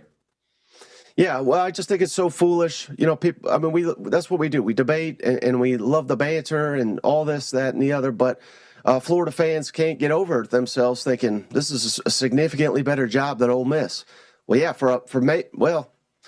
but yeah, it is. For maybe 100 years, that was a better job. But that's not the game anymore. And anybody asking that question, particularly media companies, they're not worth your time, because here's what Lane Kiffin's going to do, and it's going to be brilliant. He's not going to downplay the Florida job, just like he did the Auburn job. And why is he doing that? Because he wants a raise, first of all, I'm sure. But more importantly, he's going to coach next season to the place that can guarantee him more NIL dollars. And we have seen Florida have one miscue after another on the field, but also off the field when it comes to NIL. Meanwhile, Ole Miss has got probably a top, from what I understand, they're spending around $14-15 million on their roster. Can Florida give him that? I don't think they can. So Lane Kiffin's going to go where the NIL dollars are promised. And that's how you determine what's a good job or not. And it's not static. I mean, it could go up and down. And so I think that determines what is a good job for a coach. Yeah, I think everything you're saying I kind of agree with, but I also think it depends on the coach, right? Because I do think Lane Kiffin to Florida, they would have a different NIL strategy because he wouldn't take that job unless he got his department in place the way he had it at Ole Miss and could go beyond. Well, perhaps, but despite what people think, Florida does not have a bunch of mega donors down there. Again, the whole Jaden Rashada thing proved that. I mean, they offered this kid all this money, and then there was no money to be had. And I'm not saying they're broke, but they got to buy Billy Napier out. They got to buy a new coaching staff, and then they got to invest in NIL. I don't think they have the money to do all this, David. I really don't. Hey, I want to ask you about the whole Matthew Sluka situation because it's weird. When the news first came out, I said on the air, I said on this show with Olin, I don't want to jump to conclusions because there's always two sides. Then both sides came out, and then the third side, and then they countered with this information, and then I don't know what the read of it. What I do know is there's a problem with college football more than Matthew Sluka or UNLV. What's your read on the whole situation? Yeah, you nailed it. Because, again, it's a he said, so who knows who's being truthful here 100%. They're probably both being truthful in some capacity. But here's the problem. I've heard a lot of people say, well, why didn't he get this in writing? Well, because of the way the rules are, thanks to the NCAA and college football as it's structured, you cannot put this in writing. None of this can be in writing. It's illegal for you to tell a player, come here, we'll give you X amount. You cannot do that. So the player couldn't get it in writing. I'm sure he was probably promised, you win the starting job, we'll give you X amount, and he probably didn't get that. So this was bound to happen, and I think it's going to continue to happen until we get someone somewhere to kind of come up and solve all these issues. And I don't know how they even do it because right now it's not even the NCAA, it's not UNLV, it's the court system that is kind of determining all this. And there really is no resolution to be had at this moment. Mike, I think in this case, they've already kind of said that he wanted to renegotiate midseason. But regardless if he was doing that or not or was promised something, I think this opens the door for exactly that accusation. There's going to be a running back, a quarterback in college football that is playing better than anybody expected. And midseason, he's going to be like, I'm not playing unless you guys pay me more. And I think that is part of the problem with this entire situation. Yeah, no doubt. It's so hard to wade through all these rumors, what's truth, what's not. But I'm hearing all across the SEC, we're better than we anticipated. This left tackle, he wants to be paid more. Our offense is struggling. Well, we have his star receiver. He's basically a one-man show. He wants to be paid more. This is happening, and this is just across the SEC. I'm hearing all this stuff. And again, I don't know if it's true, but it's reasonable to anticipate that is what's going on. So I hate to sound like one of these coaches because I don't cry for them making millions of dollars and then having to deal with this on top of it. But it seems like it's a nightmare behind the scenes. You got to have a really strong culture, and you better hope that your NIL is paying what they're telling these kids they're going to pay. Otherwise, we're going to get a lot more of this. What about the flip side of that? Quarterback loses his starting job. Running back loses his starting job. He was getting X amount of dollars. Like, if a player can sit out, can the marketing arm, can the collective be like, well, look, you're not starting, so we can't give you this money that we had allocated. We need to give it to this new player. Are we opening the door for that as a future too? Well, I don't think they're supposed to be doing it that way. It's not pay for play, even though it really is pay for play. So, I don't want to throw this guy under the bus any more than he has, but case in point, I think the best example is probably Jackson Arnold at Oklahoma. Right. Who I'm sure he's making a ton of money. He's not even starting anymore. So, that may be a case study if something happens there. And I hope he gets every dollar he's promised. Quite frankly, David, I hope he bounces back and lives up to the promise because something is clearly wrong down in Norman with the offense. But, if we start to see more and more of this, it certainly, I don't really have these answers, but it is all fascinating to watch in real time. Hey, let's talk about a couple of these games before I let you go. Georgia, Bama, obviously all eyeballs on that one. I'm super intrigued for multiple reasons. I don't even have to go through the storylines. We know them. Where are you leaning in this one? I like Georgia, and I'm pretty confident in that one. We've seen Kirby in so many big games, and it ain't Nick Saban over there, over his shoulder anymore. So Kalen DeBoer's got to prove it to me. I do think that they're going to force Jalen Milroe to beat him out of the pocket, and I'm not 100% sure that he can do it, even though he did do it last year. All right, let's talk a little Oklahoma and Auburn. I've heard the line keeps changing based on the injury situation with Oklahoma, quarterback changes and whatnot. How do you see this one playing out? Yeah, so on our show, I picked Oklahoma yesterday. That was, as you just alluded to, before the injury reports were revealed. So I'm even less confident in that prediction. Anybody that's missed it, Oklahoma's virtually down to one receiver. They're switching corners to receiver, and they may actually have to even start some of these corners at receiver. So it's pretty bad. True freshman on the road. But still, I will lean Oklahoma, but again, not very confident in it because I think Hugh Freeze is another bad comment from losing the locker room, another bad loss from losing the fan base. I mean, that guy is just – I'm not supposed to curse on here, so I'm not going to. But he's every bad thing you've heard about him is true. He's just a horrible person.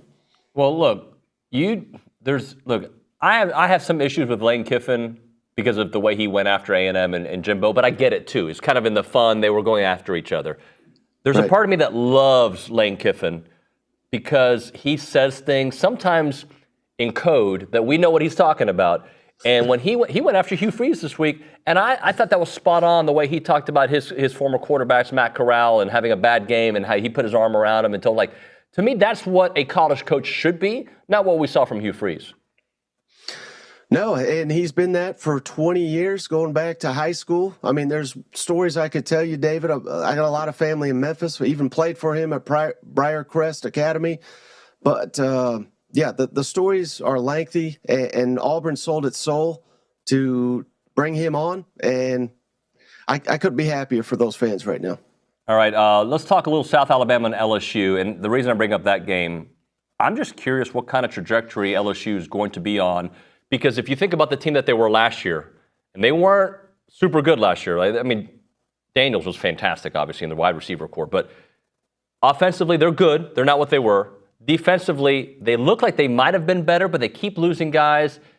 Is this a 4-loss team? Is this a 3-loss team? Is this a 5-loss team? Yeah, I don't know if I'd go that far just because the schedule, it is very favorable to them. But I think they're the most fraudulent 3-1 team in the SEC. I'll say that. I still think the refs really cost South Carolina that football game. And yeah, I mean, it's exactly what you said. The defense is a disaster. It doesn't seem to be getting any better. UCLA is awful, and they had them tied up at halftime. I've been joking, but it's accurate to say LSU may be the worst first-half team in the conference, but they're the best second-half team in the conference. They keep finding a way, so I'll give them credit, but I don't think they have any shot against Ole Miss. I don't think they have any shot against Alabama, so they'll get at least 3 losses, and they'll probably find another one on there. So give me 4 losses probably for LSU, but I don't think it'll get as bad as to go 7-5. Mike, last thing for you, just from an Arkansas perspective, A&M. What should A&M be concerned about with what Arkansas can do? Is it just the legs of Taylor Green opening up everything else? What do you think is the chief concern for A&M against Arkansas?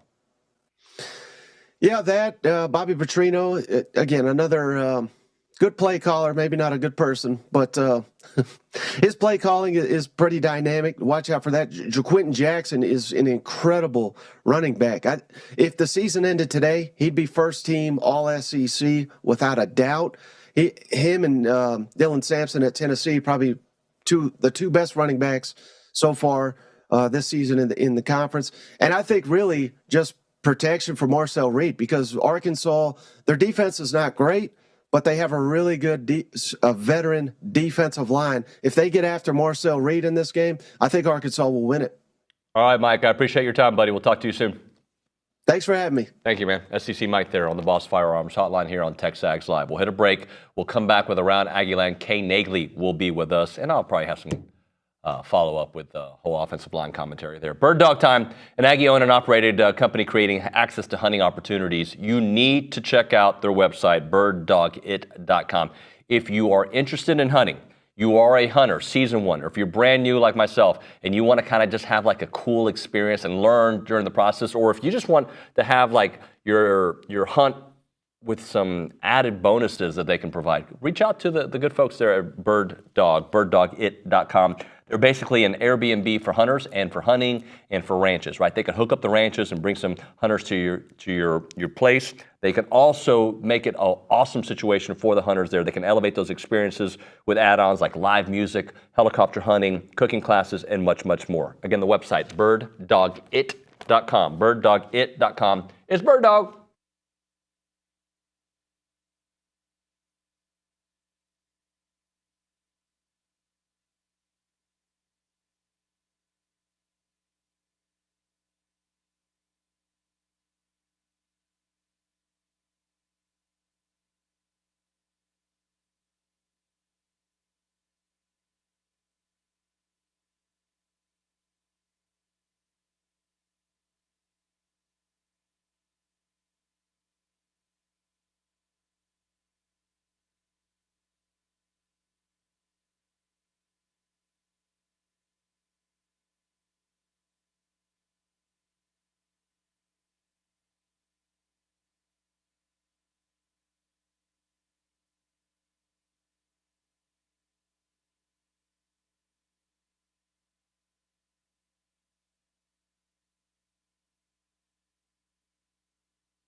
TexAgs Live presented by David Gardner's Jewelers Rollo Insurance Studio. Kay, do you think A&M's offensive line is holding them back? You know, I don't particularly think so, but everyone has their different opinions. Oh, wait, we're talking about 22. Yeah, That's what we were talking about. Rewind to... Yeah, we're talking about 23. Yeah. No, A&M's offensive line is not the issue this year. They are growing. They're getting better. Sorry. We should do Around Aggieland, shall we? We should. Around Aggieland is presented by Norman G. State Bank. Norman G. State Bank, rock solid banking. Check out the website, normangstatebank.com. And with that, we have maroon-wearing Kay Naegeli. Maroon-wearing because I am pumped about some Aggie soccer and Aggie volleyball. Aggie soccer last night, they responded from a conference loss. Texas A&M responded in a big way with a top 10 win over number 8 Auburn. That was a 4-1 win. The Aggies never trailed against the previously unbeaten Tigers, so awesome win for G. Guerreri and company. Now they have another big one on the road in Austin against Texas. That is one of their soccer's first installment of the Lone Star Showdown. That will be on Sunday at 6 p.m. So if you're heading back from Jerry World or want to catch it, make sure to turn on the TV and watch Aggie soccer. And then, as I just said, one last time in Jerry World, the Southwest Classic returns. Texas A&M looks to take 12 out of 13 from the Razorbacks in this series. That will be on ESPN at 2:30. I know it'll probably be a chaotic, crazy game with something that happens that we all are like, what? That has never happened in a football game before, because that's always the vibes this game gives. But should be a good one up there at AT&T Stadium. Moving on to some SEC volleyball. Jamie Morrison and company will open conference play tonight at Reed Arena against arch rival Texas.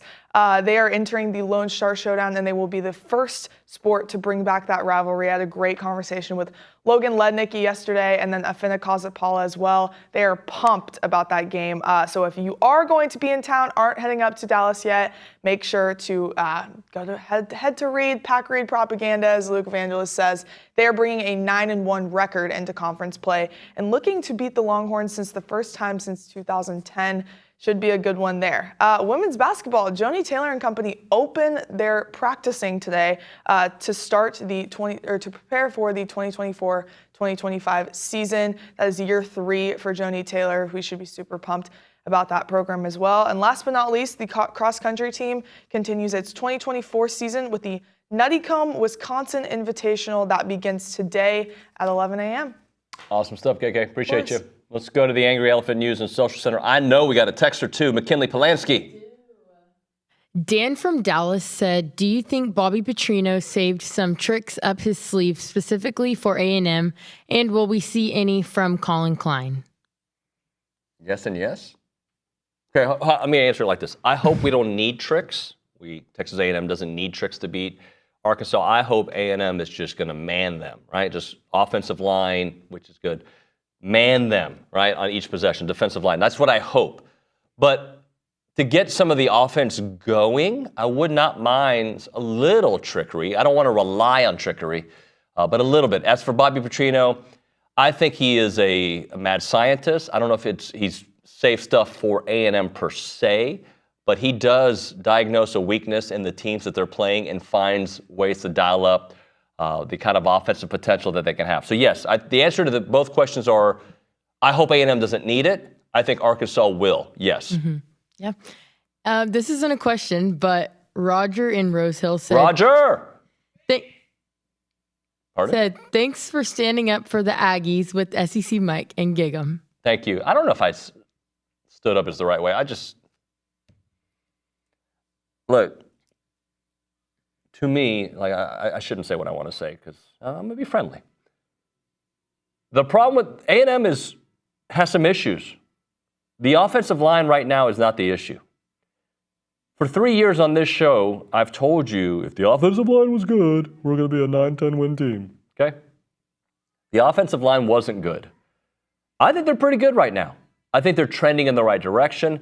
When I was first watching the game against Bowling Green, I was like, man, we're not getting the push that I'm used to seeing.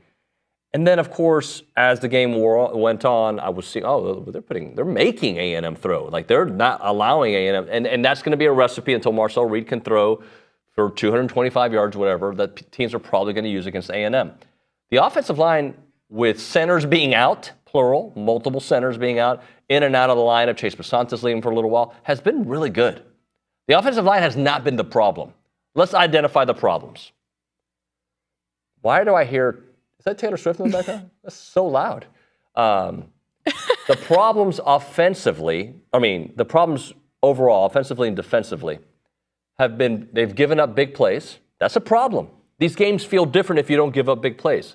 But guess what? You can't use the word if because they did it. So it happened, and it's happened multiple times. It happened against Notre Dame, unfortunately a little bit against McNeese, and so it's happened, right? It happened against Bowling Green, a little bit against Florida. So big plays are happening. You can't take it away. That's a problem. The big plays are a problem. And I would say the ability to get wide receivers the ball in space has been a problem. Has it been the quarterback? At times, sure. Has it been the wide receivers? At times, sure. I think as you look at last week's game, there were some plays that the quarterback missed. If you look at some games prior, there was games that the wide receivers weren't able to get the separation that they needed. So if you were to tell me, and you guys can text in at 979-693-1150. By the way, Brandon Leone needs his link, Nick, just so you're aware. But if you all were to text in what the biggest issues are, I would assume those are the two big issues. You guys watch every second and every quarter of every game, right? What other issues? Are there other issues? Sure. But if we're talking about big picture items, do I want to have the best line in the SEC? Of course I do. But I'm seeing the improvement that I need to see to be able to run the brand of football that Coach Elko wants to run. That's what I'm seeing, and I want to see more of it. All right, we'll hit a break. When we come back, Brandon Leone here on TexAgs Live. Before that, let's talk about sponsorship and vendor opportunities with the Association of Former Students. If your organization or business is looking for an opportunity to engage with Aggies, you need to check out the Association of Former Students. They bring Aggies of all ages together during events held throughout the year. Marquee events like Aggie Ring Day, Aggie Hullabaloo, The Gathering, they welcome tens of thousands of guests, and there are many sponsorship and vendor opportunities available to get your brand in front of those attendees. They offer a wide variety of both digital and in-person options to promote your brand, and this includes title sponsorship naming, on-site presence, activation, recognition, social media posts, and much, much more. There's also advertising opportunities in the Texas Aggie Magazine and the Aggie News newsletter, which are seen by over 230,000 people. So if your business is ready to engage with Aggies, choose a partner with the organization that's been supporting the Aggie Network for over 140 years. For more information on options available through the association, please email sponsorship@aggienetwork.com. It is the Association of Former Students.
All right, we're back here on TexAgs Live. We're presented by David Gardner's Jewelers, Rollo Insurance Studio. We'll get to the Boss Firearms hotline here in a second, but I do want to talk about Doug Lewis and Lewis Engineering. He's actually on the chat right now. If you want to chat with him on TexAgs.com, go to the chat. He's chatting on there.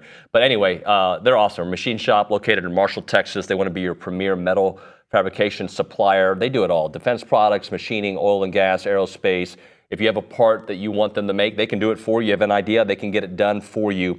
Fourth generation to own Lewis Engineering. His great-grandfather, who fought in Vietnam, started this awesome business, and he's now doing it. Now, Doug is class of 2004, right? But his parents went to Texas, so he got smart. He's like, you know what? You guys can go to Texas. We're going to figure things out the right way, and we're going to go to Texas A&M. And Doug's been doing it for a long time. He was on the A&M rodeo team. He's just an awesome dude.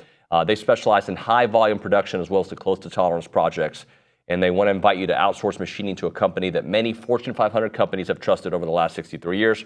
Call Doug up right now, 903-938-6754. That is 903-938-6754, or go to lewisengineeringco.com, lewisengineeringco.com. We go to the Boss Firearms hotline, and look, one day I want to grow up and be like Brandon Leone. One day I want to work for Brandon Leone. His office right now, if you're watching on TV or on the stream, where are you with that beautiful water behind you? Is that a lake? Where are you? Yes. So I'm at my buddy Jonathan Weld's house here in Lake Granbury on the lake.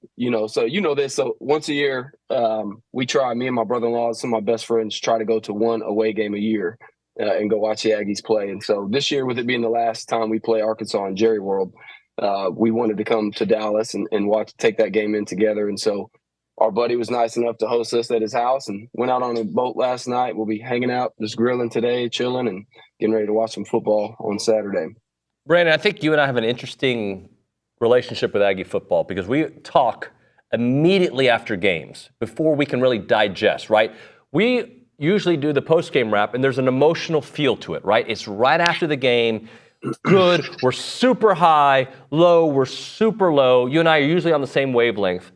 Couple days removed, right before Arkansas. How do you feel about the state of A&M football?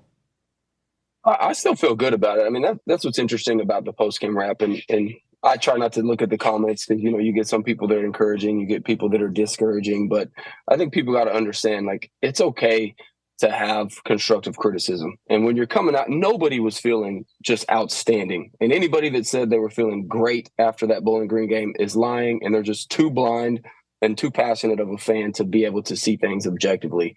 I'm happy that we're 3-1. I wish that we were 4-0. I still think Notre Dame was a game that was a big missed opportunity for us. But, man, the thing that I've been excited about is the progression of our run game and our offensive line. And I think as, we talked a little bit about the quarterback situation going forward. Man, I'm super excited about Marcel Reed. I think he has so much potential. I do believe that there's some area of growth for him as it pertains to accuracy as a passer. And I think he's still he's very young and he's very new to the game and playing at the most intense conference and talented conference in the country. So I feel good about it. I'd love for us to shore things up in the pass game. I think I was disappointed that, with 3 minutes left in the first half against Bowling Green, we still only had 60 yards passing. And so I just feel like that as they're continuing to learn this offense, as they install it, as they learn to execute it more consistently, he'll get better. But I really want to see us really play up to our potential. And I think that's what everybody wants. I mean, we know we have a super talented roster. Yes, we have some gaps, but genuinely, I think that we have one of the top 10 rosters in the country overall. That's not opinion. That's just our recruiting facts and our portal work that Elko did. But I just want to see us be consistent, man. I want to see us live up to the potential that we have as a program. And anytime we're being constructively critical after a game, it has nothing to do with trying to be negative. People ask us, and it's super humbling for me that people still want to have me on. And listen, I just want to talk about the game, be honest about my feelings, because I think people appreciate the rawness. I'm not trying to be a polished analyst. I'd love to be, but I don't have the time. I have a family and I work, and I just love to get on here and watch Aggie football and talk about it with people I care about, and I get excited. So that's all it is, man. Brandon, if you were to identify the biggest issues this year with Aggie football, and I'm going to say that and also let you know what happened in a prior segment today. I don't know if you were listening when SEC Mike on. He thinks the offensive line is holding A&M back. I don't think that at all. I think the offensive line has been really good. But part of his reasoning, by the way, I'll give him credit for this, is they have had some injuries on the line, right? I mean, you can't keep losing guys, right?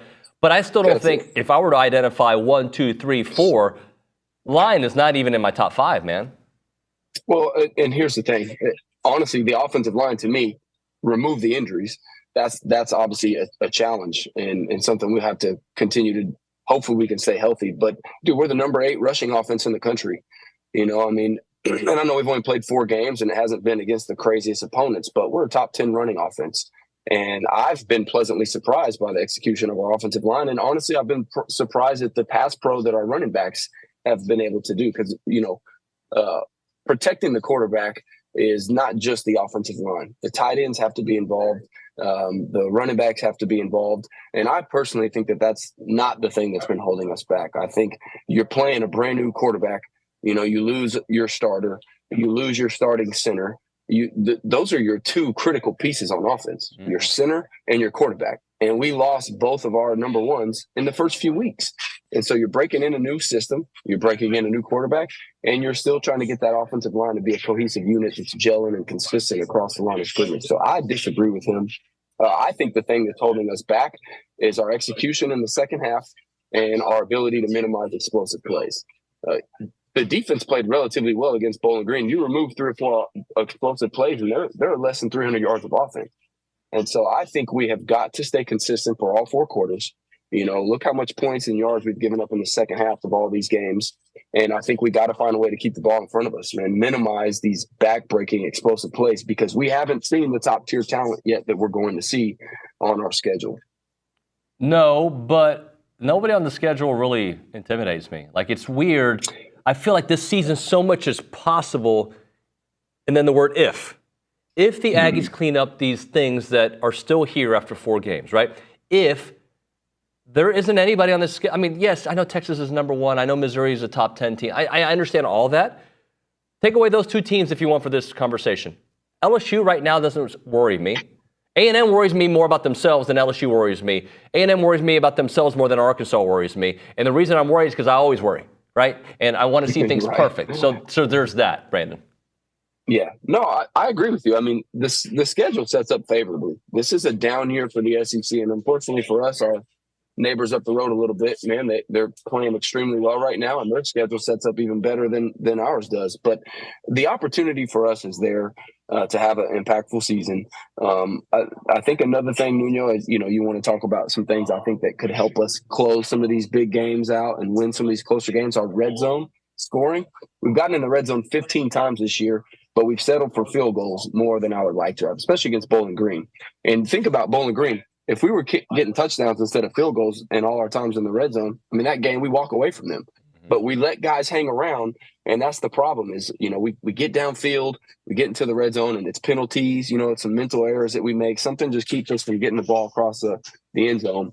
And when we settle for field goals, you're always giving the team to hang around, whether less talented or more talented, you're giving them an opportunity to separate. And so minimize explosive plays, stay healthy on the offensive line, and be a little bit more efficient in the red zone as far as converting to touchdowns, not field goals. That's, to me, the thing that's going to really help us make a jump. How about some I agree with you. How about some down the field throwing? I would love to see, you know, just a little more separation, a little bit more. You know, once Marcel goes through his progressions and you know, he sees the right guy, and then he connects with him. And I know he did it against Florida. I'd like to see it consistent. Yeah, we need to do that. That's my frustration. And again, people might get mad at me for this, and I know it's a new offense. But I just watch these other games, and it just seems like people stretch the field more than us. Now, is that because we have a young quarterback and we're in a first-year system? Maybe. But every time we've attacked the middle of the field, downfield, it seems to have a high success rate. I mean, Theo's catching touchdowns down the field. Ja'Day Walker started coming across the middle on, you know, deep drags, you know, 10, 12 yards. Moose Muhammad in Florida, right? A 10-yard in across the middle of the field. Like, if we can start to spread defenses out and stretch the field a little more, that'll be good. But it's so easy for me and you to say that. And I wish I could sit in there with Colin and Marcel and Connor and watch what's happening. Like, what type of plays? How long is it taking our routes to develop? Are we trying to get rid of the ball quick because we are worried about protection as we've had more injuries? There's so many things that go into it.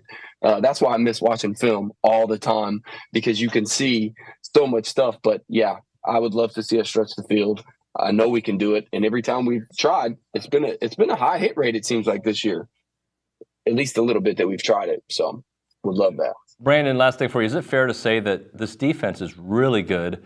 Maybe not as good as I thought they would be yet, but they're not a problem, right? Like I feel like it's coming, and maybe that's just hopeful optimism. But I see the defensive line real close to having one of those games where they get 3 or 4 sacks. I feel like the linebackers, they'd struggled a little bit against Notre Dame, but have been fine since that point. I feel like this defense is knocking on the door of being that really good defense we expected to see. They just haven't done it just yet, and maybe it's because of the big plays. I think that's it, man.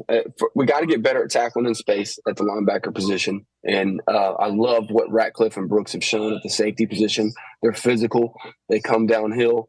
But, yeah, I think we got to learn to play with our eyes better in the secondary and at the linebacker position. You know, Bowling Green's big plays were kind of misdirection. You know, they were kind of moving us all over the place, emotions. But the defense to me is playing well. I think our defensive line, Bowling Green was their best game, in my opinion. They looked awesome. I thought they looked great. I really did. Both Shamars were amazing. Albert Regis, he's a force in there. He doesn't put up big numbers, but he's a force if you watch him play. And I think, to me, heading into this game, just trying to wrap it up with Arkansas here, the thing that I want to see us do is run the football well and get Marcel rolling out and play action in the pocket and let him use his ability with his legs to break the game open if not. So Arkansas's defense, if you look at their rush defense, they're 14th. I watched a little bit of the film on them and watched some of their stats. They're ranked 14, so it looks like they're great, but look at the progression. They played Pine Bluff in the first game, 7 yards rushing. Oak State, they did a good job against that running back, held them to 59. Then they played UAB, gave up 119. Against Auburn, they gave up 146. So listen, you're still playing a new quarterback. You're trying to figure out the system. Go control the clock. Run the ball down their throat. They're getting progressively worse. And put Marcel in positions with play action downfield with tight ends, like let routes develop and let him use his legs. And just go physically dominate this football game and win and get some momentum heading into Mizzou. I'm hoping and expecting, Brandon, to feel like I felt after Florida. And I don't know if that necessarily means a double-digit win, but a game where I think A&M did dominate the line of scrimmage. And if they do that, I think we're going to be all good. I agree with you 100%, man. Let's go do it. Let's have fun. We can have a fun post-game wrap. Everyone won't think we're super negative. Just enjoy a good, big win in the SEC and keep moving to the next one. That's what I want to see. I appreciate you, sir. Thanks very much. Thanks for having me, buddy. That is Brandon Leone on the Boss Firearms Hotline. Appreciate his time here on TexAgs Live. We'll hit a break. We'll come back with some more. Right now, we're talking Rollo Insurance. The difference is real. They're an independent insurance company built around educating you on exactly what you're paying for, doing the shopping for you so that you can accomplish your insurance goals. My agent's Morgan. I was supposed to go have lunch with him today, but I suck. I'm sorry. I got some meetings and I'm busy. But Morgan, you and I are going to link up soon because, as I've mentioned on this show many times, I delay the process because I don't want my kids to grow up. My boys are 16. They're getting their license soon. They haven't gotten it yet because I'm super slow at everything I do when it comes to the kids growing up. So I got to talk to Morgan and figure out what the right insurance need is going to be for us and for them and make sure they're in the right coverage. And, obviously I don't want to spend an arm and a leg. That's what Morgan will do for me. That's what Jackson and Jason Rollo do for us, right? They are the very best. 60 offices in Texas, and obviously their headquarters is on Highway 6. You want to check them out, car owners, homeowner insurance, farmers, ranchers, hobby farmers, you name it. It is Rollo Insurance. 888-44-ROLLO. Go to rolloinsurance.com. That's 888-44-ROLLO. rolloinsurance.com.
Little Zach Bryan for you. It's TexAgs Live, presented by David Gardner's Jewelers Rollo Insurance Studio. Do want to get to a tweet. James Bryan's an Arkansas media member. He tweeted this out, and I thought it was very interesting. Arkansas has not won back-to-back SEC games since 2021. That's when they defeated Mississippi State and LSU back-to-back weeks. Before 2021, it was November 2015, 3 straight wins. That was Auburn, Ole Miss, and LSU. And since 2013, Arkansas has only won back-to-back SEC games on 3 different occasions. That would be 2014, 2015, 2021. So there's an interesting little point when it comes to Arkansas and their success rate. I found that to be very interesting for A&M to make sure that they do not fall victim to it. Another tweet from Stats of War, percentage of dropbacks with pressure in FBS. And a couple names on this list you'll be interested in seeing. One of those names is Talon Green at Arkansas, 42.9% of the time he faces dropback pressure. Another name on that list, Connor Wickman, 40.7%. But Talon Green, 42.9% of the time he faces pressure. Some of the other quarterbacks on that list, if you care, Michael Hawkins at Oklahoma. You've got, as I mentioned, Talon Green. You have DJU. I'm not going to say the name. At Florida State. DJ Uiagalelei. Uiagalelei. Did I say it right? Sure, why not? All right, we'll hit a break here. Milliken Reserve Time, Farm to Table Community in College Station. They got homes, they got trails, they got wide open spaces, and they got a mission to build a healthy community around nature. They're dedicated to the conservation of a healthy community. They have respect for that native landscape and wildlife. 2,600 acres of open farm space, trails, and homes. They want to connect families to nature and to each other. They want you to connect with the world, right? Go out with your family, enjoy hiking, biking, canoeing, equestrian trails, evening yoga, the summer camps, the music festivals, the farmer market tours, the farm tours, all that. They provide a natural setting for people to connect and come together. The website is millikenreserve.com. That website, millikenreserve.com. Final countdown next.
Welcome back into TexAgs Live. We're presented by David Gardner's Jewelers in the Rollo Insurance Studio. Momentarily, we'll begin the final countdown. At some point here during the 10 o'clock hour, we will start what is called as the final countdown.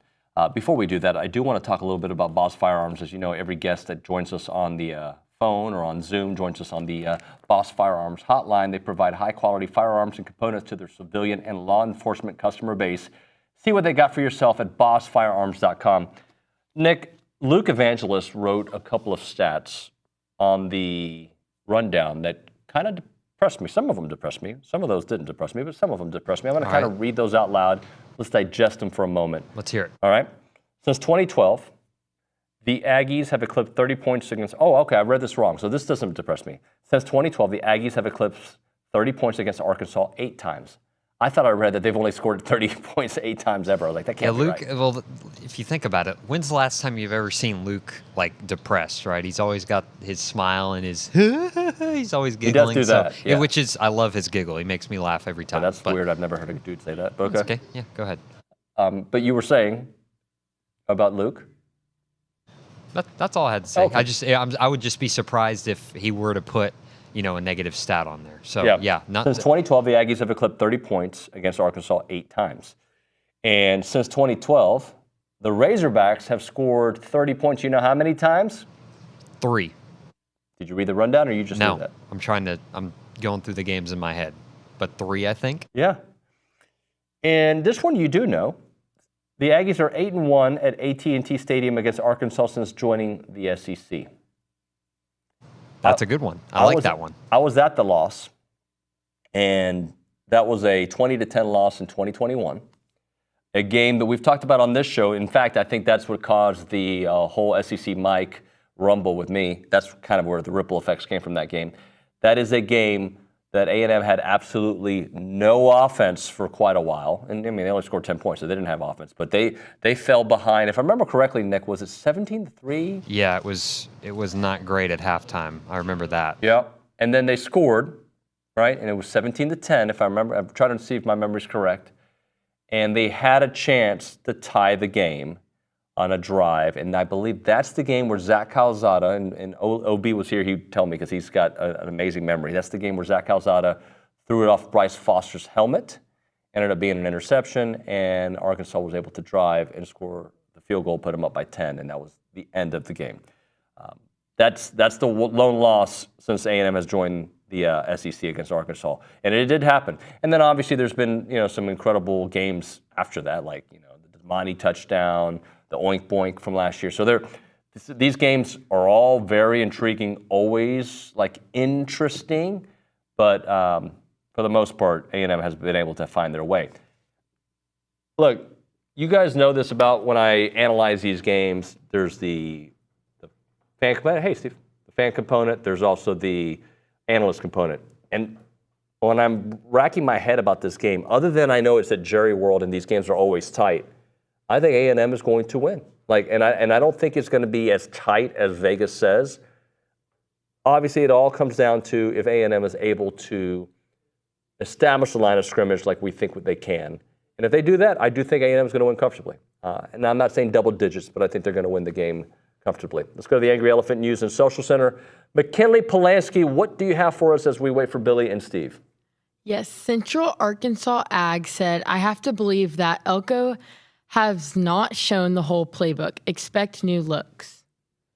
Yeah, and I don't know if new looks is necessarily, it's just the presentation will be different. I think that they will use a lot of different motion, different ways of disguising maybe the same play, different looks to be able to establish that a little bit later on in a series. I'll ask Steve McKinney that here. Steve, when teams early on in the season, they'll show X, Y, and Z, but you can show that exact same thing and just kind of disguise the way you do it as the game goes on. Yeah, no, absolutely. I think you can definitely run your base plays that you want to run out of different formations, different motions, and things like that. And I definitely noticed between the Florida game and the Bowling Green game that the motion and the what's the word? I don't know. Intricacy of the play was a lot more vanilla. Yes. Against Bowling Green. Against Florida, you saw a lot more motions. You saw a lot more misdirections, eye candy. So they definitely toned it down a little bit for Bowling Green. I don't know if that was intentional or if that was just to not show, more than they had to, which, almost cost them a little bit because the game got a little closer than I always wonder about that. Like if you do, we always act like, well, they're playing this game, and then you get into the second half and you get a punt blocked and you're in a dogfight. It's like, then is it too late to switch gears, revert, open it up? It would seem like it, and then so. Yeah. I always wonder how much they actually. But once those plays are, once they've learned it, they've installed them. They're there, right? You can adjust during a game. You can, but here's the thing, especially with college kids, these aren't professional athletes. They don't do. You this. have to practice the plays. They don't do this 8 hours a day, 5 days a week. You get them for a couple hours, 2 or 3 hours a day. So yeah, going into the week of practice, like you have your install day. You install the plays you're going to run that week. You always have the playbook, the whole playbook, but do you really want to start calling plays that you hadn't worked on since the week before? It's kind of a little risky this early in the season. Can be done, but think about the motions and stuff that they were running against Florida. Yeah. Those are things you probably need to practice. Timing. That's a good point. What were you laughing at? What do you mean? I saw the look. I was not laughing. I saw the look. What was the look? Just that look of. This is how I get pigeonholed. We know the look. This is what you do. Watch. His eyes do this. Up, down, up. He's saying everything with his eyes. Yeah. And literally nothing. Look at you guys I purposely did that. Okay. There's honestly no reason to that. It's all to make you feel insecure. Yeah. And you start thinking too much. As a very secure man, I get very insecure around Billy. That's a fact. You know what? I'm insecure around everyone. Look, all of you are making me very insecure right now. I've never spoken poorly of you. Well, I've never spoken poorly of you. No, sorry, of your gear. Oh. I've never done the look like, I can't believe he's wearing that hat. I like that hat, though. This is a decent hat. It's not the best fitting hat that I've got, but. How about the way I wear my duck camp hat? What brand that is? Yeah, that's bad. Straight bill Nuño, straight bill Nuño? I don't mind the straight. Well, I do mind the straight bill at 50. You're not a straight bill. You don't strike me as a straight bill guy. You gotta be on the duck straight camp bill. with the short, yeah, I think so. Some people can pull that look off, Nuño. You think I'm a real bend? I think you're a bender. I wear that. I wear it backwards a lot. I wear that little I'm a homebred hat, and it's. I got it because it's my buddy's brand, and I got a black one just to kind of support him. But then they came. He went to South Carolina. So I'm assuming that's why, because they were involved with like the Chiefs and that my Kansas City crew. They were doing like red and white, and then all of a sudden it was like that color maroon, because he's South Carolina. I said that's close enough to maroon, so I bought a couple of them. It's a straight biller. It's meant to be a straight biller. It's a little short on top, but then I just can't do a straight bill without. I look like a clown. So I folded a little bit. You got to, man. You're over 50 now. It's too late for that. Steve, I'm not over 50, just so we're clear. Just at 50. I'm not over 50. Go ahead. Steve, state of the team after seeing 4 games, right? And what's ahead? Is everything still there in your opinion of trending in the direction that you expected? Yeah, I think so. I think 3-1, very close to being 4-0. Probably should be 4-0, but you're seeing the team kind of starting to progress. You're seeing the offensive line. They've shown flashes. I wouldn't say they took a step back against Bowling Green. I would have liked to see them play a little bit better, but Bowling Green wasn't a bad football team. Those guys, they have some veteran guys up front. They played hard. They didn't stay blocked. They were really good about getting off blocks. We never really kind of got them on their heels the whole game. So, and maybe that was partly due to play calling or what, but you saw what they were capable of doing that first drive. Yep. They went right down the field. But that first drive wasn't easy. No. There was like a 3rd and 8 pass. There was a 4th down that they completed to Bussey. Absolutely. That touchdown throw and catch was a high degree. Yes. I'm with you, but I felt like after that drive, I said, I hope they don't think this is going to be easy, because that was not an easy. They made it look easy, but you're right, it was not easy. And it kind of, I think, maybe lulled the fans and maybe even some of the team into thinking like, okay, we're going to roll these guys. And Bowling Green's like, hey, unless you can, convert fourth down continuously and make catches over the top of people's heads and pull them in for touchdowns, it's not going to be that easy. Yeah. And, obviously it wasn't. So I think the things that we're lacking right now that are, what did we say last week? Not concerned? Can I be concerned? Yeah, you were saying concerned. I would just say I'm concerned a little bit in our passing game as far as, are we going to be able to throw the ball, keep pace, and score points if we get into one of those type of games where we need to score over 30, 35, even 40 points to win? Can we do that? That's the only thing I'm a little concerned about right now. I love Marcel. I think he's a very dynamic quarterback. He gives us a lot of options in the run game. And he throws the ball fine, but I haven't, his accuracy was a little questionable Saturday. Yeah. So that's the only concern I have. We see that cleaning up, man, he could be really tough. Look, we catch undue, and it's just a small minority, but then it's also, there's a whole subset that tries to push this agenda. If you go look at what we talked about this football team, it kicked the ass of anyone else covering this team. It's not even close in terms of intel of what this team was about. All the way to Marcel, which my thing was, Connor won that job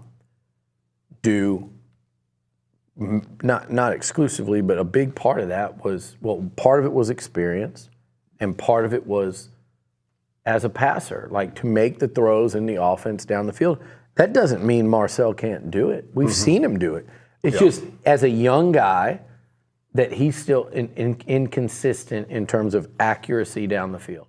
And I tried to say that after that bowl game when everyone's going crazy, and it's like, look, he's not always going to be accurate even on the gimme stuff, certainly in the windows, but he can 100% do it. Like, don't let this dude get hot throwing the ball. Right. Don't let him get confident. And we might be on the verge of seeing that.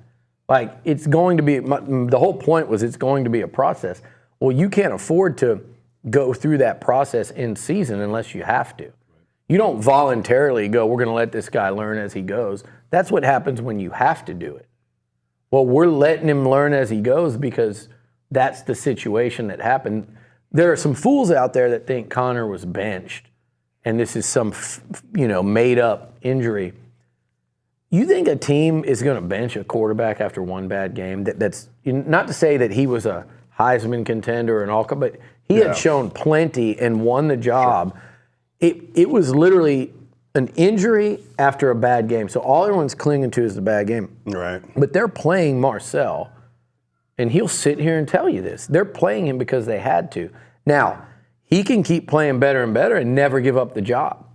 And I think there's a real chance that he could do that the longer Connor's out, because I do think every week you see him, he's going to get the talent and the mindset, and that's what I love about Marcel. But the mindset and the dual threat talent, he just needs to work as a passer and what he's seeing and the accuracy, and it's going to come. Yeah, I couldn't agree more. But we're going through growing pains. A new quarterback. Let's not act like he's looked bad. No, he's looked really good, but he's shown some signs of, could we be if we were in a tight game and needed to get the ball down the field in a 2-minute drive, could he do that? We don't really know yet. Haven't seen it. But we've seen that, he's inaccurate at times. But we're also, just like Liucci said, man, he's playing every week. He's getting better. The more he gets comfortable in that offense and with his receivers and the timing, if I'm Connor, I'm saying, dude, I got to get back on the field. Yeah. Like, I don't need this guy playing anymore, because he could become that guy in one game. My favorite thing about him, and I said it this week, so the quick version is, fourth quarter, he's going to miss a throw here or there, but he was so poised and so calm, and if he had to take off and get 8 on second and second and 11, and he runs for 8, like everything he did in the fourth quarter of that game, really the second half, because they answered. He was just calm when one mistake would have been catastrophic. Right. And he was just calm, cool, didn't look like a freshman. So that's my favorite part of Marcel Reed right now. And I think the down the field attacking will come. It doesn't make me nervous going into any big game with him at quarterback. Yeah. He's just a different type of quarterback than Connor is, right? So we just have to have a different game plan. Like if Marcel's your guy, your offensive line, Le'Veon Moss, Daniels, like we got to run the ball. We got to be getting the 3-4 yards. We can't have negative yardage plays. It can't be 2nd and 10, 3rd and 8. Like we need those third and shorts, and we're gonna move the ball all day long. So if Marcel plays really well this weekend, and Connor's ready to go next week, you won 3 straight games with Marcel. That's a tough decision for any coaching staff with your starting quarterback who is coming back from injury, healthy against probably a top 10 team. Well, I think it puts Connor and your coaching staff in a tough position. Because if you throw Connor out there and he's not 100% and he doesn't look great, then what do? Do you have to pull him in the middle of a game? Because if you do that'll ruin you. Yep. It could ruin him, for the whole season. So you don't stick him in there until you're confident that he's 100% and he's 100% confident in throwing the ball. Yeah. Right? That's what I'm thinking. I think if you win this weekend, unless it's a 13-10 type of game, if you win this weekend and the offense looks solid even. Florida good. I thought it was pretty damn good. I think against Florida, they scored 26 points offensively. I think against Florida, that offense would have looked really, really good. I think they were dialed in. Yeah. They were out scheming the crap out of them. I think they would have scored 40. Yeah. If it wasn't raining throughout the second quarter, the delay, and they really shut it down in the second half throwing the football. There was very little of that. Yeah. That to me is like, that was going to be an elite offensive performance. No doubt. I think if you just had a normal one, let's say they score 27 points and win the football game, I don't think you change anything. But if Connor's ready, you're trying to, that Missouri game becomes exponentially more important. And if you're in a game but your offense is struggling and 10 struggling, then you could put him in there. So it is going to be interesting when he gets back, but I don't suspect that'll be this weekend, but it could. Yep. I mean, people that are wondering about, well, Connor's on, we got too many people that want to report that he's not practicing during the week. And I don't know, people that are watching or listening, if you want that from me, it's not what I do. From the standpoint, I always say, people think it's our job to help. It's not our job. It's not our job. I know people don't believe that. That is not our job. That's not what we're here to do. If it works out and having all this at their fingertips is helpful to them, that's great, but that's not our job. But it's damn sure not our job to hurt. Yeah. And so when it comes to a quarterback situation and other teams are doing the same thing, you can find that crap out elsewhere. I'm not going to say who's practicing and who's not during the week at that position in specific. Mike Elko can say that. And what people don't understand, and Steve, you get this, a lot of guys, if they've played enough, if they're not practicing, it's almost like with this injury, he could play Saturday and not have practiced all week and just stood there and watched and observed and then thrown on a little more each day and then be ready to go Saturday. It's not optimal. No. And I think when you combine it to where it's 3 weeks now, I think before he plays, he's going to have a week of practice. But a normal injury thing, like Steve McKinney, as a senior here, as a 7th-year NFL guy, how much practice did you really need if you had an injury on a Sunday and then you're going to play the next week? I mean, for me to play my best, I want to practice. No, not your best. But could I go in there and play? Yeah. I could miss a week of practice. I could still go and play. I may look a little rusty. I'm not going to look my best, but I'm not going to look bad either. Yeah. So, yeah, I mean, the more veteran you are, the less practice you physically have to have. But my point is, these guys missing practice Monday, Tuesday, it's a thing. It's not meaningless, but it doesn't mean everything. It doesn't mean everything. Yeah. Right. Let's hit a break. We'll come back. We'll get a little bit. Oh, that's great. In the case of Connor, though, when you go that many weeks off, I do think him getting real practice days is going to be important. All right, let's talk a little Costa Vida now in South College Station. Go say hi to Holly. Whenever they're at Kyle Field playing, obviously, you can go get some Costa Vida. But in South College Station, get the fresh mix there that they have where every ingredient does matter. It is the place to go when you're ready to get your quesadilla on, your breakfast taco on, your morning coffee, your sweet pork quesadillas, whatever you're looking for from a fresh Mex style, Baja-inspired Mexican restaurant, you go there and have a great time at Costa Vida. Go say hi to Holly when you go there. The entrees are fantastic. The other dishes are great. Chips and queso. The chips are fried, fresh per batch all day long. Scratch-made queso made from batches throughout the day. Again, Costa Vida, Aggie owned and operated in South College Station. It's 4501 Mills Park Circle in South College Station. It's Costa Vida.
And we're back on TexAgs Live, presented by David Gardner Jewelers, Rollo Insurance Studio. It's the final countdown. Steve McKinney in studio, Billy Liucci obviously in studio.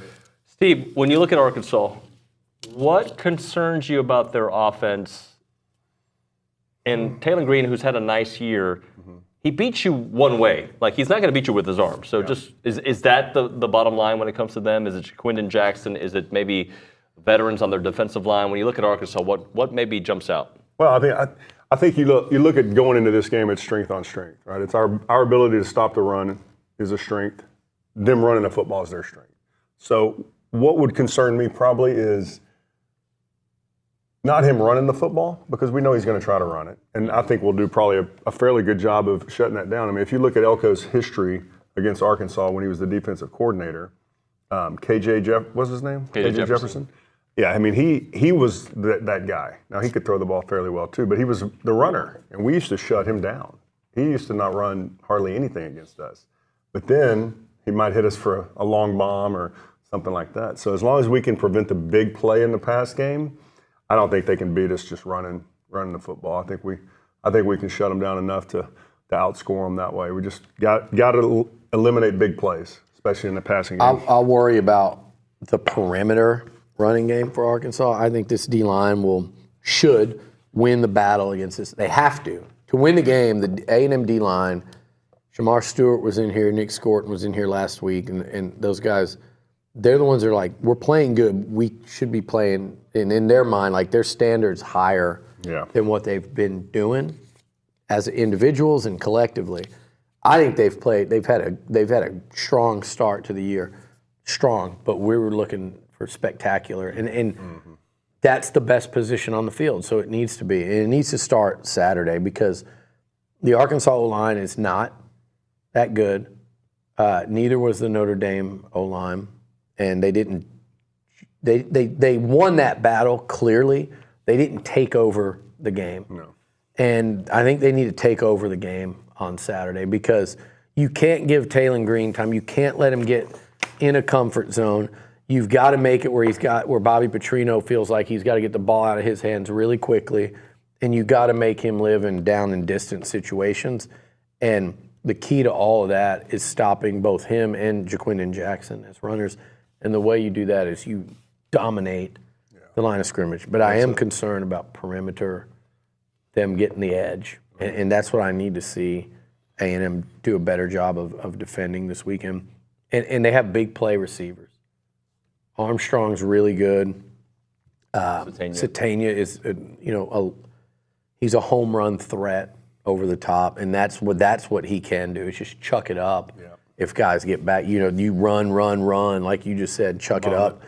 He can do that, and both those guys can kill you in that regard. So and their tight end who does not have a lot of catches, Luke Haas, he's really good. He's exceptional. So their offense is a concern, but look. I throw out Arkansas Pine Bluff, and I'm looking at their schedule. Oklahoma State was a tale of two halves. They looked spectacular for a half. They looked terrible for a half. UAB, they pulled away to score 37. That was 17-3 for a period of that game to UAB. In Auburn, they won 24-14. I'm not sure if it was the fourth quarter or late third, but that game was 7-7. And I think A&M has to force turnovers tomorrow. I think they have to get after it. When the Aggies have the ball, my primary concern is going to be Landon Jackson. He's going to be, I don't know where he'll get drafted. There's some testing things that I don't think he'll do, but he is a big 6'7", dude. Easy. Big dude that gets after the quarterback. He's really progressed. LSU fans weren't really upset about him leaving and transferring to Arkansas a couple of years ago, and he's just gotten better and better. They just gave up on him. They did. They did. They gave up on him, and he's turned it. Kind of like A&M did with my man Tyree Johnson. Yeah. Tyree ended up going to Tech. Nobody really cared. Oh, look, we got all these D-linemen. You guys take time to develop, man. He's really developing. Kind of like LT Overton's doing right now at Bama. Sometimes it's about the fit. Landon Jackson has found the fit. Maybe he wouldn't have gotten as much playing time at a better program a couple of years ago, but he's really good, and they've done a nice job in the portal on defense too. So The defense of Arkansas is what's going to be pretty interesting. They've done a good job against the run so far, against two really good running backs at Auburn and Oak State. But I think this will be a different animal. But Hunter only rushed the ball 12 times. Yeah, that's for like 75 yards. I mean, to me, this feels like one of these games where our strength's running the ball, their strength's running the ball, our strength's defensive stopping the run, so is theirs. The difference is going to come down to which passing game, which quarterback, and which quarterback can get the most, advantage in the air. I mean, if we can get some explosive plays in the passing game, that's going to be the difference in the game when it comes down to it. And I think our offensive line is playing at a higher level than theirs is. And I think our defensive line should be playing at a higher level than theirs. And something I brought up in the first segment, we got to hit a break here, but Nick Scorton, I looked at his stats from last year. He didn't start getting his sacks until really the end of the season. He had 5 sacks in the last 3 games of the year. He ended up with 10. But at this point in last year, I think he had 2 sacks, and then after this game, he would have 3. So he's not that far off, I guess is my point, if you're looking for a year-to-year comparison. And I'm more worried this week about these guys stuffing the run. The pressure on the quarterback will come, whether they get sacks or – now this one, you do not need him to get loose and rip off 15, 20 yards a run. This is not the kind of game where they're going to just turn them loose. No. Like they're going to say, what do they call it, a mush rush, keep them in the pocket type game. That's what it's funny because I was asking Shamar Stewart that, and he acted like he didn't think they would necessarily do that. I think they will to some degree. They better be disciplined with their outside edges. They better keep contained. Yep. Yeah. All right, let's hit a break. We'll come back. Freak of the Week and the Sleeper of the Week. Right now we're talking Heritage Films. They make documentary films about families. If you want to tell your dad's story, your grandfather's story, your family business's story, let Chance McClain and his team tell that story in a 2-hour documentary form. Chance is the absolute best storyteller out there. He's done red carpet shows, started radio stations, done many songs that you know, the Yao Ming song, the Steve McKinney song, a lot of great songs. But now his passion is telling people stories and doing it with Heritage Films. They did it for my father. They can do it for your family. They can do it for your family business and your family ranch. The website is yourheritagefilm.com, yourheritagefilm.com, 713-893-8341, 713-893-8341.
Buddy of ours, Anthony Walton, who's friends with Martin Fox, sent me a note about the A&M game there, taking on the University of Houston basketball exhibition game to start off the season. So if you want information on that one, it's going to be at the Fertitta Center. U of H has the home court advantage, but obviously trying to get a lot of Aggies to the game. Go to the 12th Man webpage, and you can get information on getting tickets for that game. Some of the proceeds will go to families affected by Hurricane Beryl. Let's go to the Angry Elephant News and Social Center. McKinley Polanski, got a couple of texts for the crew? I do. From Ryan, he said, for Steve, I'm curious if he has an issue with our new strength coach forcing guys to go full range of motion on lifts such as bench press. He said it's from Concerned Gold's Gym Goer. We know where that came from. Yeah, I know it's Ryan, that is. Yeah, right. No, I have no concern of that. It's funny. This is what's so amazing about Bronny. And I got a great picture today of these two Oh, that's not the picture. Hold on. Uh-oh. Great picture of these two yahoos today, Nuño. This is what I was subjected to.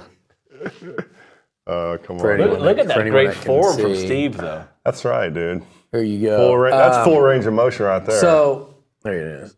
So, what if that went back to that other picture? Okay, so here's the deal. Now people are wondering what that. Bronny comes up to me and is criticizing Steve doing reps on bench press and like 225. This guy's like almost 60. He's almost 50 and he's doing 225 by reps. How many did you do today? Like 23. 23. And he's like at the combine, none of those would have been counted as reps. This is the guy that's critiquing to the actual dude that's actually probably the only person that's been in that gym in the last month or however long that has actually participated in said combine. That's right. But leave it to Bronny to critique the form. Or you. Wait. When's the last time you saw me critique form? I don't see you in there anymore. Well, I don't work out anymore. I'm completely against it. I only help you because you sometimes don't do full reps. That's it. I know Steve does full reps. Yeah. You know, at some point you hit an age where doing full range of motion is not great for the joints. You know, you gotta know your limits, guys. Thank you, Steve. Freak of the week time, ladies and gentlemen. He acts like you're sitting there going like, "Oh, this is a curl." Like, go ahead. You're the freak of the week. Well, that's a good thing. Usually that means something good is going to happen. So I'm going to have a great post-game rap. Steve, freak of the week. Do we sing it without your brother? It's the freak of the week. Thank you very much. I didn't want to chime in. I feel like I shouldn't. You're not welcome. I'm not allowed to. You're not allowed to participate in that. So I hate to pull a Walrus, but since he's not here, I'm going to pick the offensive line as my freak of the week because we're going to mash. We are going to mash, you know. I think we get back to the offensive line we saw against Florida. Okay. I think, to me, the difference between Florida and the Bowling Green game was not effort, it wasn't technique, it was just attitude. Mm-hmm. There was a little different attitude in that Florida game than what we saw at Bowling Green. You want to see somebody smashing a chair before the game? I think we'll get back to that this week. I think we'll see a little bit more energy, and I think you'll see the offensive line, the running backs kind of feeding off each other. Get that run game going. For me, if I'm going to freak of the week, I've been leaning on in the backfield a little bit. I feel like I've picked Le'Veon a couple times. I feel like I've picked Marcel. I'm going to go with what I need the freak of the week to be. What I need it, and I think in this stadium, in the course of this series, A&M has gotten big games from wide receivers. Last year it was Anais Smith. Josh Reynolds tormented Arkansas. Christian Kirk tormented Arkansas.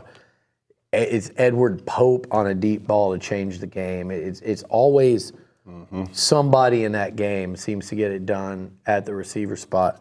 I'm going to go Noah Thomas as my freak of the week. The first big game by an A&M receiver this year. I know Cyrus Allen had a big day at Florida.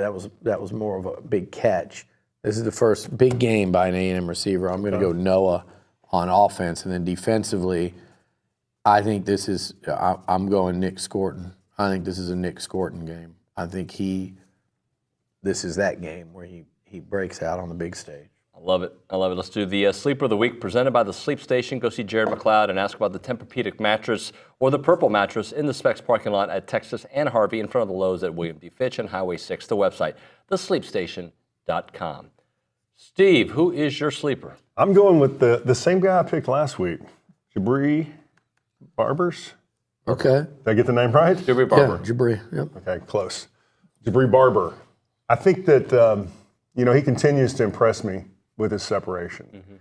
I know he's one of these guys that's just it's right there having that breakout game or just that really big play for the team because you look at him even against Bowling Green.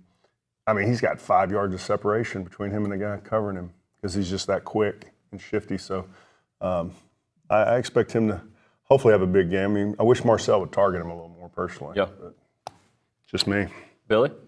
My sleeper of the week, I'm going to go with 2 again, as I like and want to do. I'm going to go Dalton Brooks on defense. Okay. I think he might put someone to sleep with a hit. Hopefully not with his helmet. Not with his helmet. And then I think a big interception for 25 at that safety spot. Okay. Kalen Green throws one up. Dalton Brooks makes a really athletic play, comes away with a big pick. And then Amari Daniels is my sleeper on offense. I think Amari, man, I'm kind of torn. Everybody's talking about the big Swede, and for good reason, Theo. Mm-hmm. I'm kind of torn on a Trey Watson breakout game. I like how you did that. I'm just thinking, several guys getting credit. I'm going to go. I'm actually going to go Amari though. I think Le'Veon doesn't qualify as a sleeper. I think they'll have a good day running the football, and I think Amari Daniels will have one of those games like he had at Florida. Okay. All right, let's do this. We'll hit a break. We'll actually have time to do the Pick 6 on the other side, brought to you by Prize Picks. Right now, a moment for Caldwell Country Chevrolet. You can find them online at CaldwellCountryChevrolet.com. Obviously, you can find them on Highway 21 in Caldwell. They have a great selection of commercial vehicles, service body trucks, flatbed trucks, several medium-duty trucks for those heavier jobs. And again, it's all about the pricing and the experience when you go to Caldwell Country Chevrolet. Complimentary pickup and delivery for service customers. Free oil changes for life on the purchase as long as you own that vehicle. Caldwell Country is a proud supporter of Texas A&M athletics. They have a strong, committed sales staff with many years of experience satisfying customer needs. They want to be the premier dealer for commercial vehicles for all of your small business needs, and they have a huge inventory selection to fit most needs. Caldwell Country is just south of big city prices. It's about a 15-minute drive. We're talking the edge of Bryan to the beginnings of Caldwell. Short conversation away, but you'll see the difference when you step on the lot and do business with the great people there at Caldwell Country Chevrolet. Highway 21 in Caldwell, online, CaldwellCountryChevrolet.com.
TexAgs Live presented What's by the David. hovercraft?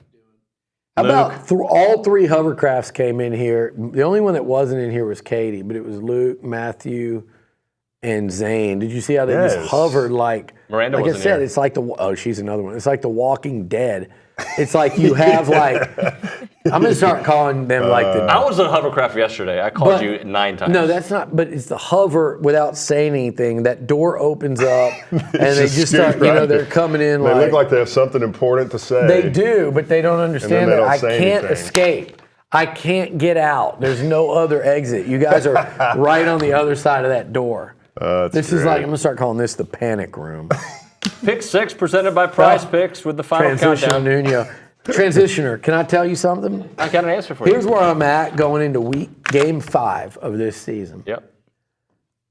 Record-wise, games they've won, how games have transpired, I'm pretty much exactly where I thought I'd be with this team, save that quarterback position has been way off. I'm exactly where I'm at, though, with the games, in that I thought the only difference is if you'd have said defensive struggle, A&M Notre Dame tied. I know they kicked the field goal or scored the touchdown with under 2 minutes left, but basically tied, 5 minutes left in the game, fourth quarter. Mm-hmm. I would have picked A&M to win that game at home. Yeah. That's the only difference in the way things have gone. Maybe a little tougher against Bowling Green, but I thought that would be a tougher than people expect game. I didn't think they'd win by maybe, win at Florida, but not go the way. But the record, the way it is, the only difference is I thought they would win those closing moments at home against Notre Dame. Same. And that's it. And maybe losing to Florida on the road? I thought they beat Florida on the road. It was scary. It was a game that all offseason I was concerned about because of all the reasons we talked about. But I'm saying I would not have argued at all with you at 4-0. I would have said, yeah, they're going to win Notre Dame in the fourth quarter. Yeah. And that's the only difference to me. Now, the key, this is where it gets real wild to me. Like, Arkansas has always been a scary game on that schedule, and I think they look better than I thought they would. Yeah. I don't think they're world beaters. Don't get me wrong. I think they look better than I thought they would. So it is a real concern this weekend. And I don't think Missouri looks as good as I thought they did. So, like, these next 2 games are the ones that can throw me personally off of what I thought we'd be looking at going into the bye. Then those 2 can swing it kind of volatile. It's pretty volatile one way or the other. Do we have a bye before or after Missouri? After. After, okay. And then you go on the road to Mississippi State. You come home to LSU. There's a real opportunity here in year 1 for Mike Elko. None of those teams are that good. 3 of those 4 can certainly beat you. Yep. So it's going to be be interesting. We could easily be sitting 6-1 in the bye. You could, or 5-1, or you could be. You could be sitting here coming home after a really tough loss. If we're 6-1 after Mississippi State, where are we ranked? Oh, you'd probably be. Are we putting ourselves back in the playoffs? You'd be in like the 13. Well, at that time, you'd be a real contender. Yeah. I mean, that LSU game would loom large, but no, I think Arkansas is. I think this could be the turning point. Mm-hmm. I disagreed kind of with what you and OB were saying the other day. I thought, maybe it was you, actually. I don't remember who, but Probably me. I'm going to do a Billy Gillespie comment here where he goes, I couldn't disagree with you more. People say, you like to say, I couldn't agree with you more. He always used to like to say, I couldn't disagree with you more. I'm like, thanks, Billy. Short thing to say, but I'm adopting it here. What did I say? Well, you were basically on with somebody and playing into the outside narrative, letting them manipulate you. And you said, or maybe it was the message boards, if they lose to Arkansas, it's hard to find another win on the That wasn't me. You said it's going to be really hard. Who knows? It was like end of the world. I think Arkansas in a bubble is the same game as freaking Missouri, LSU, Auburn on the road. Like, all these games are winnable, losable. Yeah. I know, I think Missouri's a little better, LSU's a little bit, but Arkansas could certainly beat either of those two teams. They just beat Auburn. I think all these games are quite literally South Carolina. You could win, you could lose. And if Arkansas played that exact schedule, they could win, they could lose.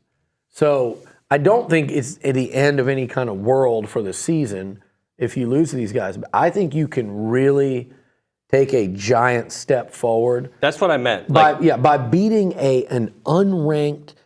My point is this: they're not world beaters. This is not some colossal Herculean. This is not. Can you go on the road and beat Georgia? This is if you can beat a team that you are at least as people are going to say what. They've got some talent. Like, there are positions where I think they have better players, and they did it via the portal. Not many. You should have the better team. You should have the better roster. Mm-hmm. You should go in there and win, but it's not going to be an easy game. And if they can get by it, I think it sets you up for, like what Steve was saying, you could see a really swing in the pendulum of momentum. My thought was, Billy, just so I can address that, if you win this game, because you called me out, if you win this game, all the things that I've been talking about, beating the teams that you should, are on the table. Again. And I think they should beat Arkansas. I do too, but it is not the end of the world if they do not. I think they could lose to Arkansas and win 5 in a row going into Texas. You know, it's not, we won't know until the end, but I think it would be a really bad, turn if they don't win because of what you're potentially giving up. Like, they could lose to Arkansas, beat Missouri, Mississippi State, LSU, and Auburn, and maybe South Carolina. Nuño, we once lost to Arkansas, and then the very next week beat #1 Alabama. We did. 2 weeks later. 2 weeks You lost to Arkansas. And then you beat Missouri and didn't win a road game again for 3 years. Yeah. That's exactly how it played out. Hey, so who knows? Yeah, so sorry for making everybody sad. This thing about you should beat who you're supposed to beat, I don't think A&M, and I think they should win Saturday, but this whole thing, we're supposed to go beat. Yeah, you recruit better than South Carolina. Supposed to go win at South Carolina on a year when they're up. It's not. Yes, I want A&M to be in a spot where you're supposed to do that. But year one, new coach, new system on both sides of the ball. New quarterbacks. Not all his players. Team's got took a losing mentality into the offseason. 500 over 2 years. A&M is not above these teams and programs right now. They're just not. They should be. And I totally agree if you say they should be for everything sunk in and all the money. Again, it had gotten to a point that you let Jimbo go and paid him $75 million to go. That's where it had gotten in terms of kind of where they thought the state of the program was. So that's what Mike Elko's trying to fix. So when I look at an Arkansas, I say, yeah, A&M should beat them. No one around the country is going to be shocked if Arkansas won. No one around the country would be shocked if South Carolina beat A&M at home. Just like no one would be shocked if A&M wins Saturday. No one will be shocked if A&M beat Missouri and LSU at home. But they're all, I said it all offseason, there's a bunch of teams in the pack. Who's going to start to step out of the pack? Mm-hmm. Tennessee certainly has done that. Okay, but they're also in year 4 under Josh Heupel. Year 1 under Josh Heupel, they were 6-6 or 7-6. Somebody's got to step out of the pack. If A&M wins Saturday, I believe that's going to be Texas A&M. Another one is, LSU is a prime candidate there. Who's going to step out of the pack? I think for the Aggies to step out of the pack, they have to win tomorrow. I agree. Pick 6 time. Let's go to the Angry Elephant News and Social Center. We are now exclusively on YouTube and TexAgs.com. McKinley, you want to give us the games? Yes. Number 20, Oklahoma State, is traveling to number 23, Kansas State. They're playing at Bill Snyder Family Stadium. It will be on ESPN at 11 a.m., and Kansas State is favored by 5.5 points. By the way, Billy and Seth are leading the league at 15-9 for the record. So yeah, just a little programming update, scheduling update. All right, let's go. She ready? Go ahead, Steve. Hold on, I was looking at what Seth picked. Can you read that again? Just read the teams and the spread. Oklahoma State and Kansas State. Kansas State's favored by 5.5 points. At Kansas State, Oklahoma State. I'm going K-State to bounce back. They got humiliated last week at BYU in a night game. Lamalier. They got Lamalier. Seth picked Kansas State, too. And I think K-State at home.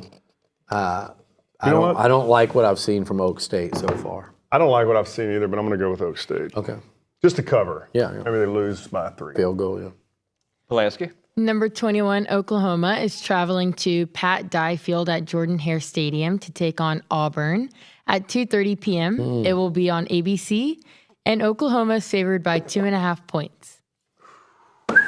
Somebody's going to be really upset out of those two fan bases on say Hugh Freeze or Brent Venables are in trouble after Saturday. Yeah. I don't think Venable, I don't think either one has job security issues. But, man, they both sounded like losers after this week. Their comments to the media, I thought Venables was throwing his offensive coordinator under the bus. Hugh Freeze threw everybody under the bus except himself. These dudes sound like guys that it's getting away from them.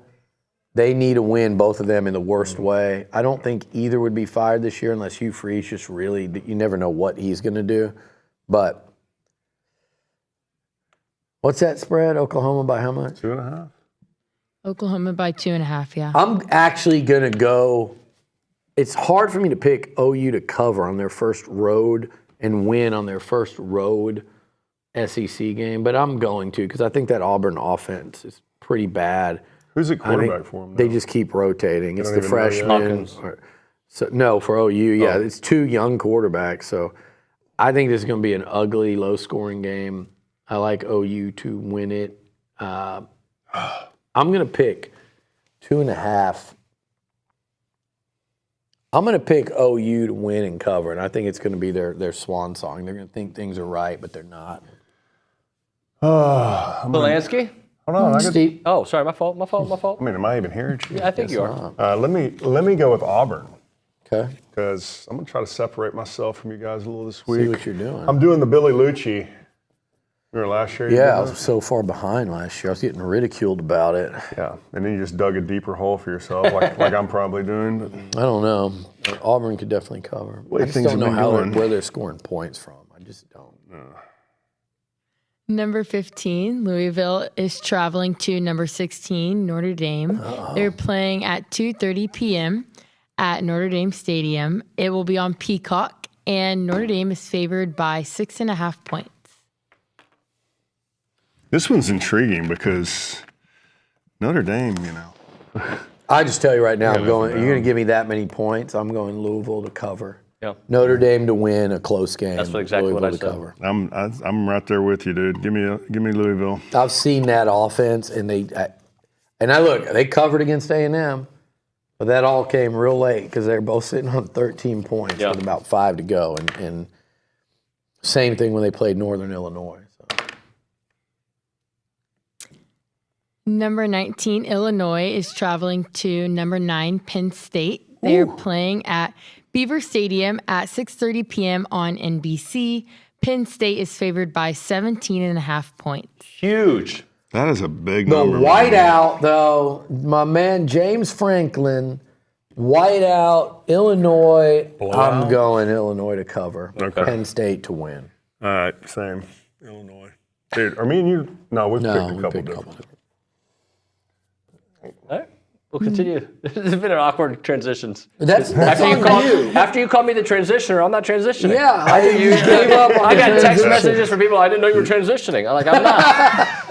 You're like, I'm out. I'm a whole transitioner. I just do the eye contact now. I give McKinley the look. I don't want to transition. Stay in a man. Sorry. Number 2, Georgia is traveling to number 4, Alabama, which it's Bama's last time being an underdog at home was in 2007. They're playing at Bryant-Denny Stadium at 6:30 p.m. on ABC. Georgia is favored by 2.5 points. Gosh, this one's so tough to me. It's Bama at home. We don't know a lot about Bama. They kicked the crap out of a bad Wisconsin team. They were in a dogfight with South Florida, but they were also in a dogfight with them last year. That just seems to be a little bit of a thing. They pulled away, looked real impressive. Georgia, You know, the last time we saw them was that Kentucky game, right? And they barely won. They got something to prove. If you're going to give me a field goal with Bama at home, I think I'm going to take Alabama.